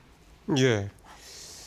바이오 쪽 오늘 약간 뭐 확 그렇게 세지는 않습니다. 이제 보니까 알테오젠도 0.1%, 0.3% 정도 그렇게 좀 나타나는 모습이 좀 보이고 있습니다. 자, 신 의원님도 한번 들어보겠습니다. 네, 지금 바이든이 이제 퇴임을 얼마 안 앞두고 있는데 여러 가지를 일사천리로 진행하고 있잖아요. 자기 가족도 다 풀어주고 그 와중에 또 한 게 뭐예요, 마지막에 우크라이나에게 큰 선물을 줬죠. 지금 트럼프는 반대하고 있잖아요. 트럼프 장남이 나와가지고 우리나라에서 뭐 돈 뜯어간다고 우크라이나 보고. 근데 우크라이나 막대한 지원하면서 러시아산 석유에 제재를 하면서 WTI가 급등하고 있습니다. 제가 이거 미리 말씀드리지 않았습니까? 옛날에 조선 3사로 불리웠을 때 현대중공업, 대우조선해양, 삼성중공업 이렇게 삼두마차가 갔었죠. 지금 그것들이 이름이 살짝 바뀌었잖아요. 현대중공업은 HD그룹을 만들어서 HD 한국조선해양이라는 중간지주 회사가 생겼고 HD 현대중공업이라는 사업회사가 따로 생겼습니다. 옛날에 과거에 현대중공업의 차트를 보려면 HD 한국조선해양을 보면 되죠. 그리고 대우조선해양은 하나그룹으로 들어가서 하나오션이 되었습니다. 삼성중공업만 이름은 그대로고요. 근데 어쨌든 3사는 그대로 살아 있습니다. 뭐 한진해운처럼 해운사처럼 망한 게 없죠. 지금 예를 들어 HD 현대중공업을 택하시는 분은 엔진주를 같이 사는 겁니다. HD 현대중공업이 엔진에서도 1위기 때문에 오늘 한화엔진이 7% 가까이 급등하고 있죠. HD 현대중공업은 한화엔진과 함께 엔진주를 함께 보시면 되고 과거에 현대중공업의 역사를 함께하는 HD 한국조선해양 그 다음에 대우조선해양이 변경된 하나오션, 삼성중공업 이렇게 3사를 보는데 제가 여기서 무슨 말씀을 드렸나요? 현대미포는 조금 작은 거 하니까 다른 그레이드고 지금 WTI나 유가가 오르면 가장 민감하게 움직이는 거는 뭐라고 말씀드렸죠? 삼성중공업이라고 말씀드렸죠. 그러니까 그 구조를 알고 있었다면 미리 이것도 순환매로 먹을 수 있었던 겁니다. 유가가 오르니까 가장 많이 지금 급격하게 반응하는 게 뭡니까? 삼성중공업 지금 9% 가까이 오르고 있습니다.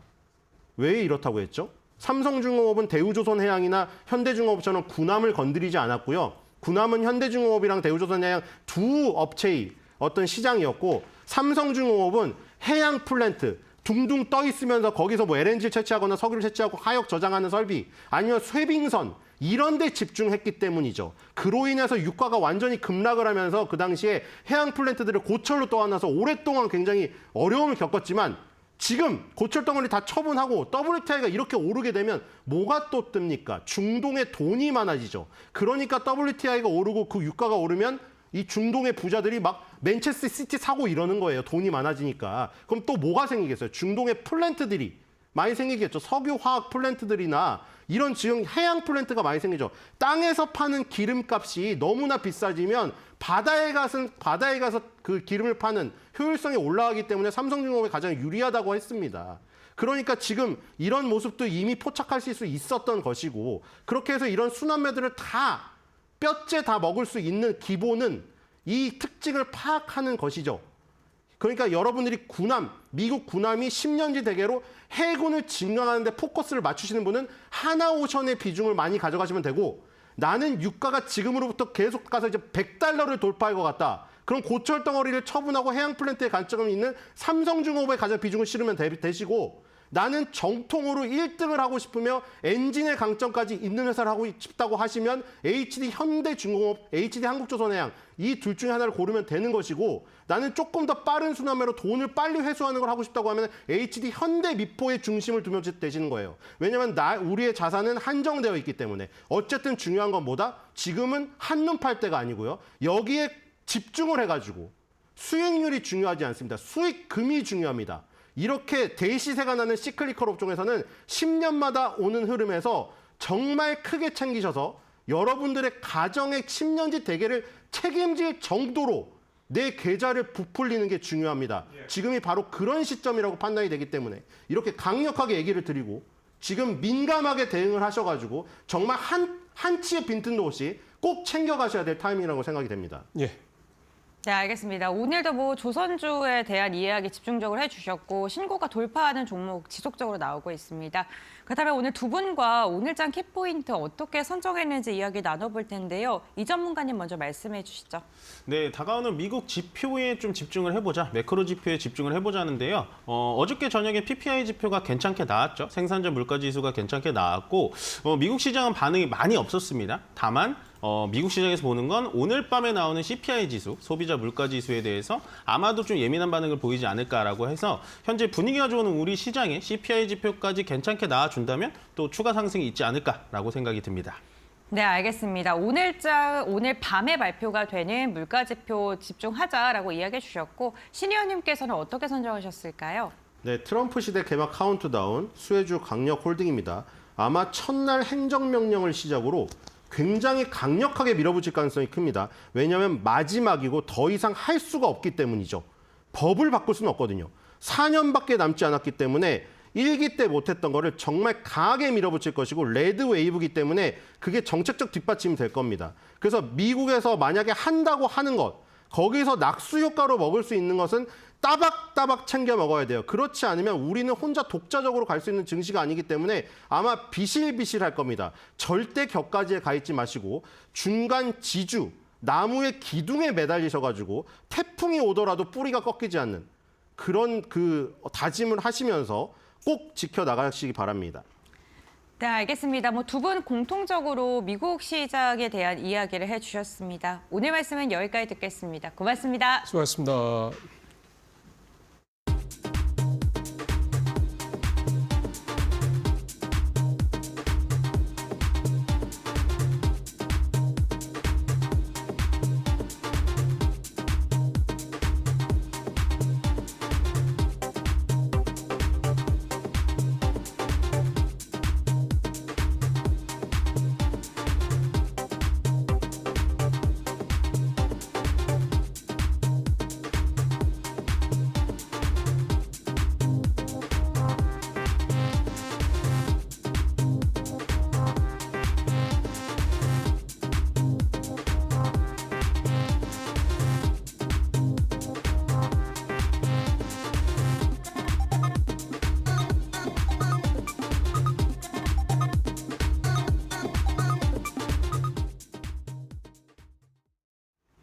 네, 오늘장 선발 종목 바로 살펴보겠습니다. 메리츠증권 강남금융센터 김경국 과장 연결합니다. 과장님 안녕하십니까? 네, 안녕하세요. 네, 오늘은 어떤 종목과 투자 포인트 잡아볼까요? 오늘은 코리안리라는 회사를 가져와 봤고요. 투자 포인트 좀 몇 개 말씀드리도록 하겠습니다. 일단 코리안리는 국내 유일의 재보험사로 2023년 기준 글로벌 13위권의 재보험사입니다. 시가총액은 1조 5,600억 정도 되고 당기순이익은 2,800억 원으로 현재 주가 수준이 PER 5배 그리고 PBR 0.5배 정도 수준에서 움직이고 있는 극심한 저평가 국면에 위치한 보험사다 이렇게 좀 말씀드리고 싶고요. 작년 정부에서 공격적으로 추진한 멜리어 프로그램 관련된 수혜를 다른 금융업체에 비해서 크게 받지 못한 것으로 평가받고 있는 상황이 있습니다. 동사는 공동제 보험 공급을 주력으로 하고 있고요. 최근 보험 시장은 원수보험사가 위험보험료를 전가하기 위해서 여러 가지 전략을 선택 중인데요. 근데 그중 하나가 공동제 보험 출제에 있다고 좀 말씀드리고 싶습니다. 결국 공동제 보험 시장의 성장의 기울기가 최근 들어서 가파라지고 있다고 판단하고 있습니다. 보험사의 지급 여력을 판단하는 KICS 비율이 180% 정도를 상회할 정도로 재무 건전성이 매우 뛰어난 재보험사다 이렇게 좀 말씀드리고 싶고요.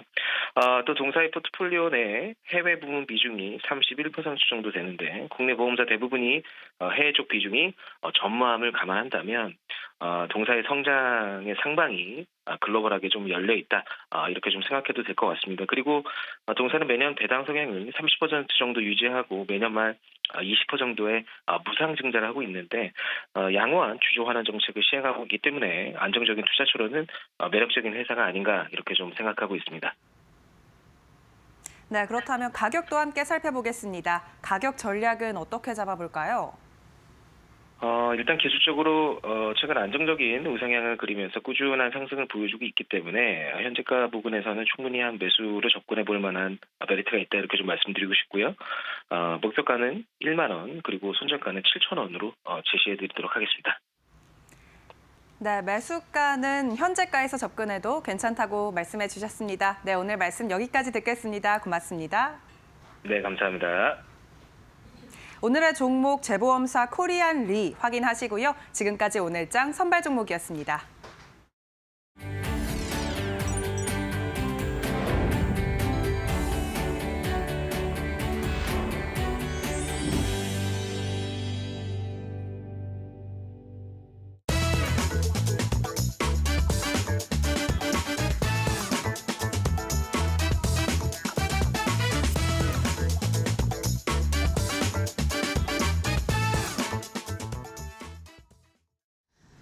네, 제약바이오 산업에도 AI 혁명, 열풍이 불고 있는 상황입니다. AI 패러다임 전환의 시대를 모색을 해봐야 되는데 과연 올 한해 절대 강자는 누가 될 수 있을까요?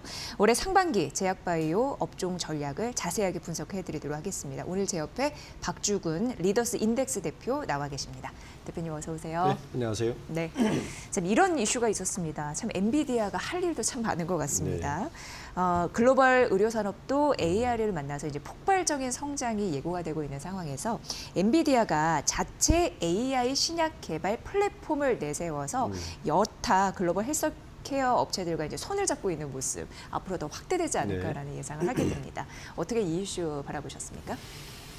엔비디아의 그 비즈니스 모델과 사업 전략이 저는 이렇게 될 것을 좀 예상을 했었는데 엔비디아가 사실은 현재 위치까지 오게 된 가장 큰 이유 중에 하나는 이 GPU라는 이 칩도 중요하지만 이 칩을 어떻게 활성화 시장에서 만들었느냐면은 바로 쿠다라는 플랫폼을 쓴 거예요. 네. 그러니까 그래픽 디자인을 하는 그래픽을 뭐 소프트웨어를 만드는 개발자들이 모두 쿠다라는 플랫폼을 쓰게 함으로써 엔비디아가 첫 번째 입지를 굳혔고 예.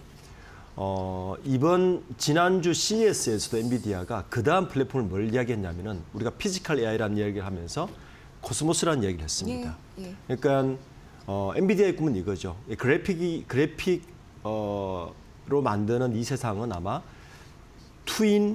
디지털 트윈을 만들 수 있고 이 디지털 트윈을 만든다면 첫 번째로 로봇 시장에 있는 피지컬 AI를 만들 수 있고 이걸 그대로 적용한 게 바로 의학 시장입니다. 바이오 시장에 소위 말해서 똑같은 코스모스와 똑같은 디지털 트윈을 만들어서 신약 개발에 획기적인 성과를 만들어주겠다. 우리가 보통 아시면 신약 개발하면 첫 번째 생각하는 게 엄청난 개발 비용이 들어가지 않습니까? 그렇죠. 그 개발 비용이 들어가는 가장 큰 이유가 수많은 임상 실험과 수많은 시행착오를 해야 되는데 그 모든 것을 AI가 해결해 주겠다는 겁니다. 네. 데이터를 기반으로. 굉장히 획기적이죠. 이 시장이 얼마나 크냐면요. 기본적으로 그 의료 분야 AI 시장 규모가 작년 기준으로 한 30조 정도 규모였다면 10년 후 2034년에는 한 700조 규모입니다. 700조 규모. 네. 예. 그러니까 지금 혹시 엔비디아가 이 분야를 플랫폼을 성공한다면 현재 기업 가치의 2배까지 올라갈 수 있는 규모죠. 그러니까 단순히 뭐 AI를 활용해서 신약 개발에 플랫폼을 쓰겠다는 규모가 아니고 만약에 여기에 퀀텀 컴퓨터까지 같이 붙으면 이제 상상하는 많은 학자들이까지 옵니다. 만약에 예. 제가 아파요. 바이러스로 감기에 걸렸어요. 지금 우리가 가서 의사한테 약을 처방을 받고 약을 지어 먹지만 그게 아니라 이게 활성화 궁극적인 목적은 내가 아픈 증상을 집어넣으면 바로 약을 바로 만들어주는 것까지 갑니다. 그러니까 우리가 생각하는 이상의 의학 개발이기 때문에 만약에 엔비디아가 이쪽에서 이 플랫폼을 많은 빅파머들이 활용하기 시작한다면 새로운 패러다임의 의학 시장이 아마 도래될 것을 보고 있습니다. 네. 그러니까 엔비디아가 절대 강자가 될 수 있었던 가장 큰 이유는 플랫폼 시장에서 시장을 그렇죠. 석권했기 때문이고 쿠다, 코스모스, 이제는 바이오 플랫폼까지 얘기를 한다는 거죠. 일단 뭐니 해도 이 엔비디아 헬스케어 부분의 부사장이 JP모건 헬스케어 나에서 또 얘기를 했습니다. 네. 그게 또 화제가 되고 있는 상황이고요. 네, 그렇죠. 이제 그 바이오 속의 시장 관심 가지시는 투자자분들은 네. 뭐 익히 아시겠지만 두 개의 큰 컨퍼런스가 있습니다. 그러니까 1월 달에 하는 JP 모건 컨퍼런스하고 6월 달에 하는 미국 바이오 협회에서 하는 컨퍼런스가 있는데 6월 달에 하는 바이오 협회에서 하는 바이오 컨퍼런스는 일종의 그 아카데믹 컨퍼런스예요. 근데 JP 모건에서 하는 이 컨퍼런스는 그냥 IR 컨퍼런스입니다. 그러니까 초대되는 기업도 한정돼 있어요. 27개밖에 초대하지 않고요. 네. 그리고 그 초대되는 기업이 브리핑을 할 때마다 바로 그 호텔 현관에 가면 주가 시황을 바로 걸어놔요. 아, 그래요? 이건 투자를 위한 컨퍼런스입니다. 그래서 이 JP모건 컨퍼런스에서 발표하는 기업들은 자신 있다는 이야기이고 JP모건 헬스 컨퍼런스는 기본적으로 폐쇄형이에요. 그러니까 투자할 만한 가치가 있지 않으면 초대도 하지 않습니다. 거기에 엔비디아가 초대를 해서 얘기했다는 거는 그 정도 가치가 있다는 이야기고 작년에 해서 올해 이제 같이 연예 발표하고 있는데 글로벌 의료 산업의 규모가 어느 정도냐면요. 예. 1경원 정도 됩니다. 1경원이요. 예. 예. 천조가 아니고 예. 1경원입니다. 예. 경이 나오기 시작했는데 이 시장의 패권을 장악하기 위해서 엔비디아가 이제 움직인 건데 작년까지만 해도 헬스케어와 AI의 결합이 핵심 화두였다면 올해는 어떻게 적용하는가가 핵심 화두입니다. 그러니까 이제는 실제적으로 빅파마들이 AI를 활용해서 어떻게 시장 개발을 할 것인가를 이야기하는 거기 때문에 새로운 국면에 접어들었죠. 지금 그 바이오 쪽에 그 투자를 관심 가지는 분들은 이 바이오 쪽은 크게 좀 가르마를 타야 돼요. 한 축은 뭐냐면 우리 소위 말하는 바이오 시밀러를 가는 CDMO 시장입니다. 요 시장에 나는 투자를 하겠다 그러면 요 시장을 좀 전문적으로 보셔야 돼요. 예를 들어서 위탁개발 생산. 위탁개발 생산, 뭐 삼성바이오라든지 셀트리온이라든지 롯데바이오라든지 위탁개발 시장은 별도로 있습니다. 요 시장들은 움직이는 메커니즘이 따로 있고요.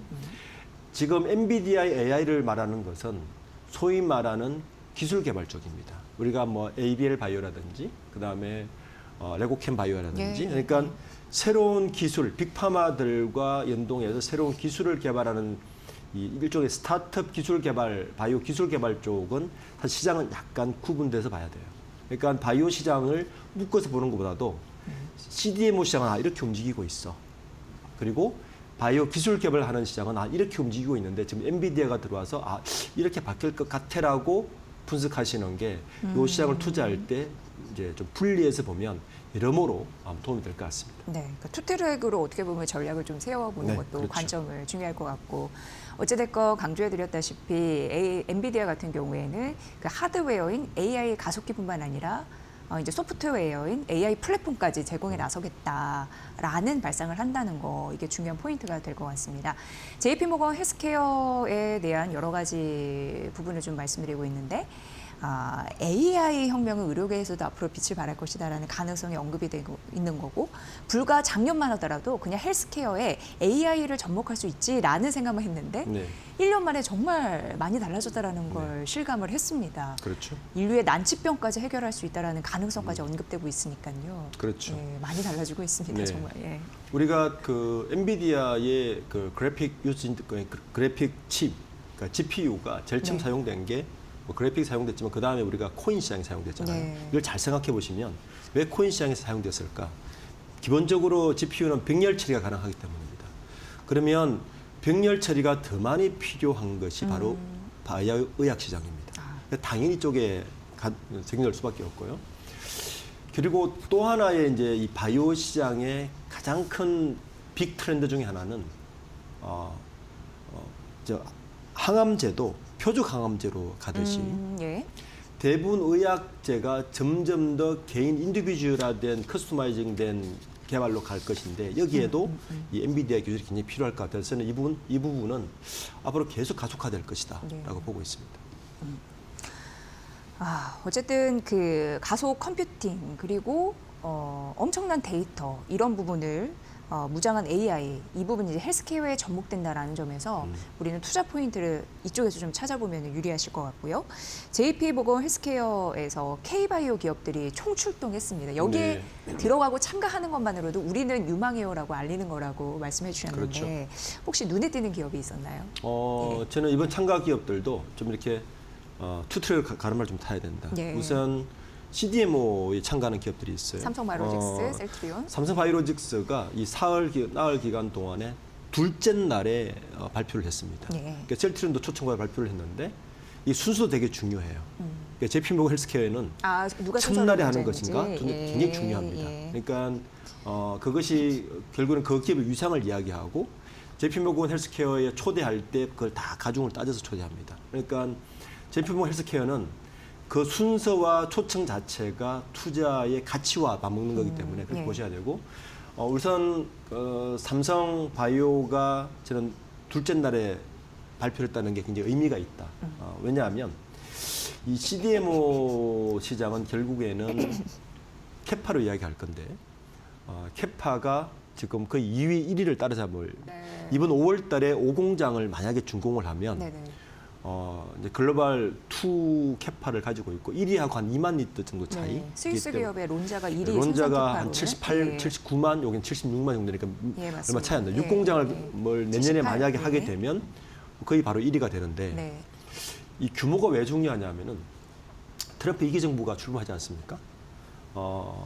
생물보안법이 굉장히 이제 우리나라 CDMO 바이오 기업들 중요한 데인데 이게 바이든 정부 때 통과를 못했어요. 맞습니다. 작년에 못했죠. 트럼프 정부 때 이게 통과가 되면 이게 통과되는 적시에 바로 우시 바이오가 시장이 물린하기 때문에 네. 그게 2위죠. 지금 예. CDMO 기준으로. 2위입니다. 예. 1조라는 시장이 그냥 들어오는 거예요. 예. 굉장히 큰 규모죠. 이미 이제 어제 2조를 수주를 해서 네. 호재가 있는 데다가 생물보안법까지 트럼프 정부에서 통과되면 호재가 있고 또 하나 중요한 게 있는데 지금 트럼프 2기 정부 때가 들어서면 누구나 걱정하는 게 보편 관세를 걱정하고 있지 않습니까?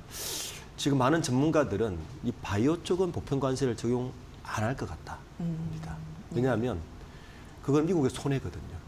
미국은 의료보험법 자체가 굉장히 높기 때문에 바이오 시밀러는 보편 관세를 적용하지 않을 것 같다라고 네, 하면 예.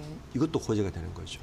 그래서 올해 이 CDMO 바이오 시장은 굉장히 좀 좋을 것 같고 셀트리온도 이제 덩달아서 좋을 것 같고 롯데 바이오 같은 경우는 신유일 전무가 지금 미국에 계속 있는데 예. 이번에 참석한 것 같고 그럴 만한 이유가 있는 게 롯데 바이오는 2022년에 만들어졌지만 이미 캐파가 36만 리터입니다. 그것도 많이 따라잡았네요. 그러니까 삼성바이오의 거의 반 정도 돼요. 예. 아직 채우지는 못했는데 롯데바이오도 이번 기회에 수주를 받아온다면 네. 굉장히 점프할 수 있게 될 것 같습니다. 네. 지금 그 JP모건 헬스케어에 지금 참가했던 그런 유망한 우리 K 바이오 기업들은 앞으로도 쭉 주시를 하셔야 될 것 같고요. 제약바이오 시장에서 우리나라 기업 중에 인도 시장의 문을 두드리는 기업들도 늘어나고 있다고 들었습니다. 그렇죠. 인도는 확실히 앞으로 먹거리 있는 시장으로 인식이 되고 있는 듯해서 한번 좀 진단해 주시죠. 올해 또 이슈가 좀 상당할 것 같거든요. 예.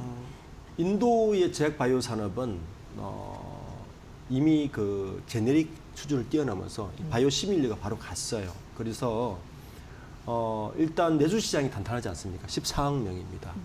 그리고 내수 소비도 탄탄한 시장이기 때문에 현재 2015년도 기준으로 한 100억 달러 정도 시장이었다가 네. 작년 기준으로 1,300억 달러로 늘어났습니다. 13배 늘어났어요. 예. 산업 규모 자체가 크기 때문에 일단 이 시장을 국내에서 노리는 것 같고 이미 진출을 하고 있습니다. 셀트리온이 최근에 CDMO 회사인 셀트리온 바이오 솔루션을 100% 자회사로 인도에 설립을 했습니다. 예. 그리고 뭐 그 외에 이제 작은 기업들 진시스템이라든지 진단시약이라든지 이런 것들이 진출을 해서 인도 시장에 진출하거나 진출한 기업들에 대해서는 투자자분들도 좀 좋은 기회가 되지 않을까라고 보고 있습니다. 네. 자, 그럼 올해 제약바이오 전략을 어떻게 세우는 게 좋을지 좀 필요할 것 같습니다. 상반기는 어떻게 보세요? 예. 저는 제약바이오 전략을 세울 때 원래 그나마 좋은 섹터가 전 제약바이오로 보고 있는데 제가 초대 말씀드린 것 같이 섹터를 분리해서 좀 봐야 된다. 예. 그러니까 CDMO에 특화된 시장을 한번 보고 그리고 이제 기술 개발 쪽을 보는데 요즘 그 글로벌한 빅파마 기업들이 움직임이 이전에는 R&D를 시작부터 끝까지 자기들이 해서 자기들이 모든 시장을 먹었다면 전략이 많이 바뀌었어요. 오픈 이노베이션으로 바뀌었습니다. 부문별로 기술을 사오든지 제휴를 하든지 이런 식으로 바뀝니다. 네. 요 기회에 우리나라 많은 스타트업, 제약 바이오 기업들이 진출을 많이 했죠. ABL 네, 바이오라든지. 네, 그러니까 네. 특히 이제 가장 큰 시장은 올해도 저는 세 분야로 보고 있는데 첫 번째는 ADC, 표적항암 치료제. 그러니까 항체 약물 접합체 쪽이죠. 네. 요걸 특화된 기업들이 있습니다. 레고캠 바이오라든지 미국의 기업들이 있어요. 그러니까 이 ADC 시장에서 어떤 움직임을 보이고 있는 게 첫 번째 키포인트. 두 번째는 역시 올해도 비만 당뇨 치료제. GLP-1 치료 시장이 기술 개발을 하든지 시장 자체가 있어서 관심이 있고, 세 번째 키포인트는 트럼프 2기 정부가 들어서면서 관세도 문제지만 관심이지만 M&A 요 시장도 보는 게 중요 투자 포인트인 것 같습니다. 네. 요즘에 뭐 빅파마 M&A 정주준한다, 1,400조 원 정주준한다, 뭐 이런 얘기 나오는데 그 시장 잘 보셔야 될 것 같고, AI 헬스케어가 최대 또 기술 산업으로 발전하고 있다라는 맥을 좀 잘 짚어주셨으니까 참고해 보시면 좋을 것 같습니다. 올 한해 제약바이오는 빛날 것으로 예상이 됩니다.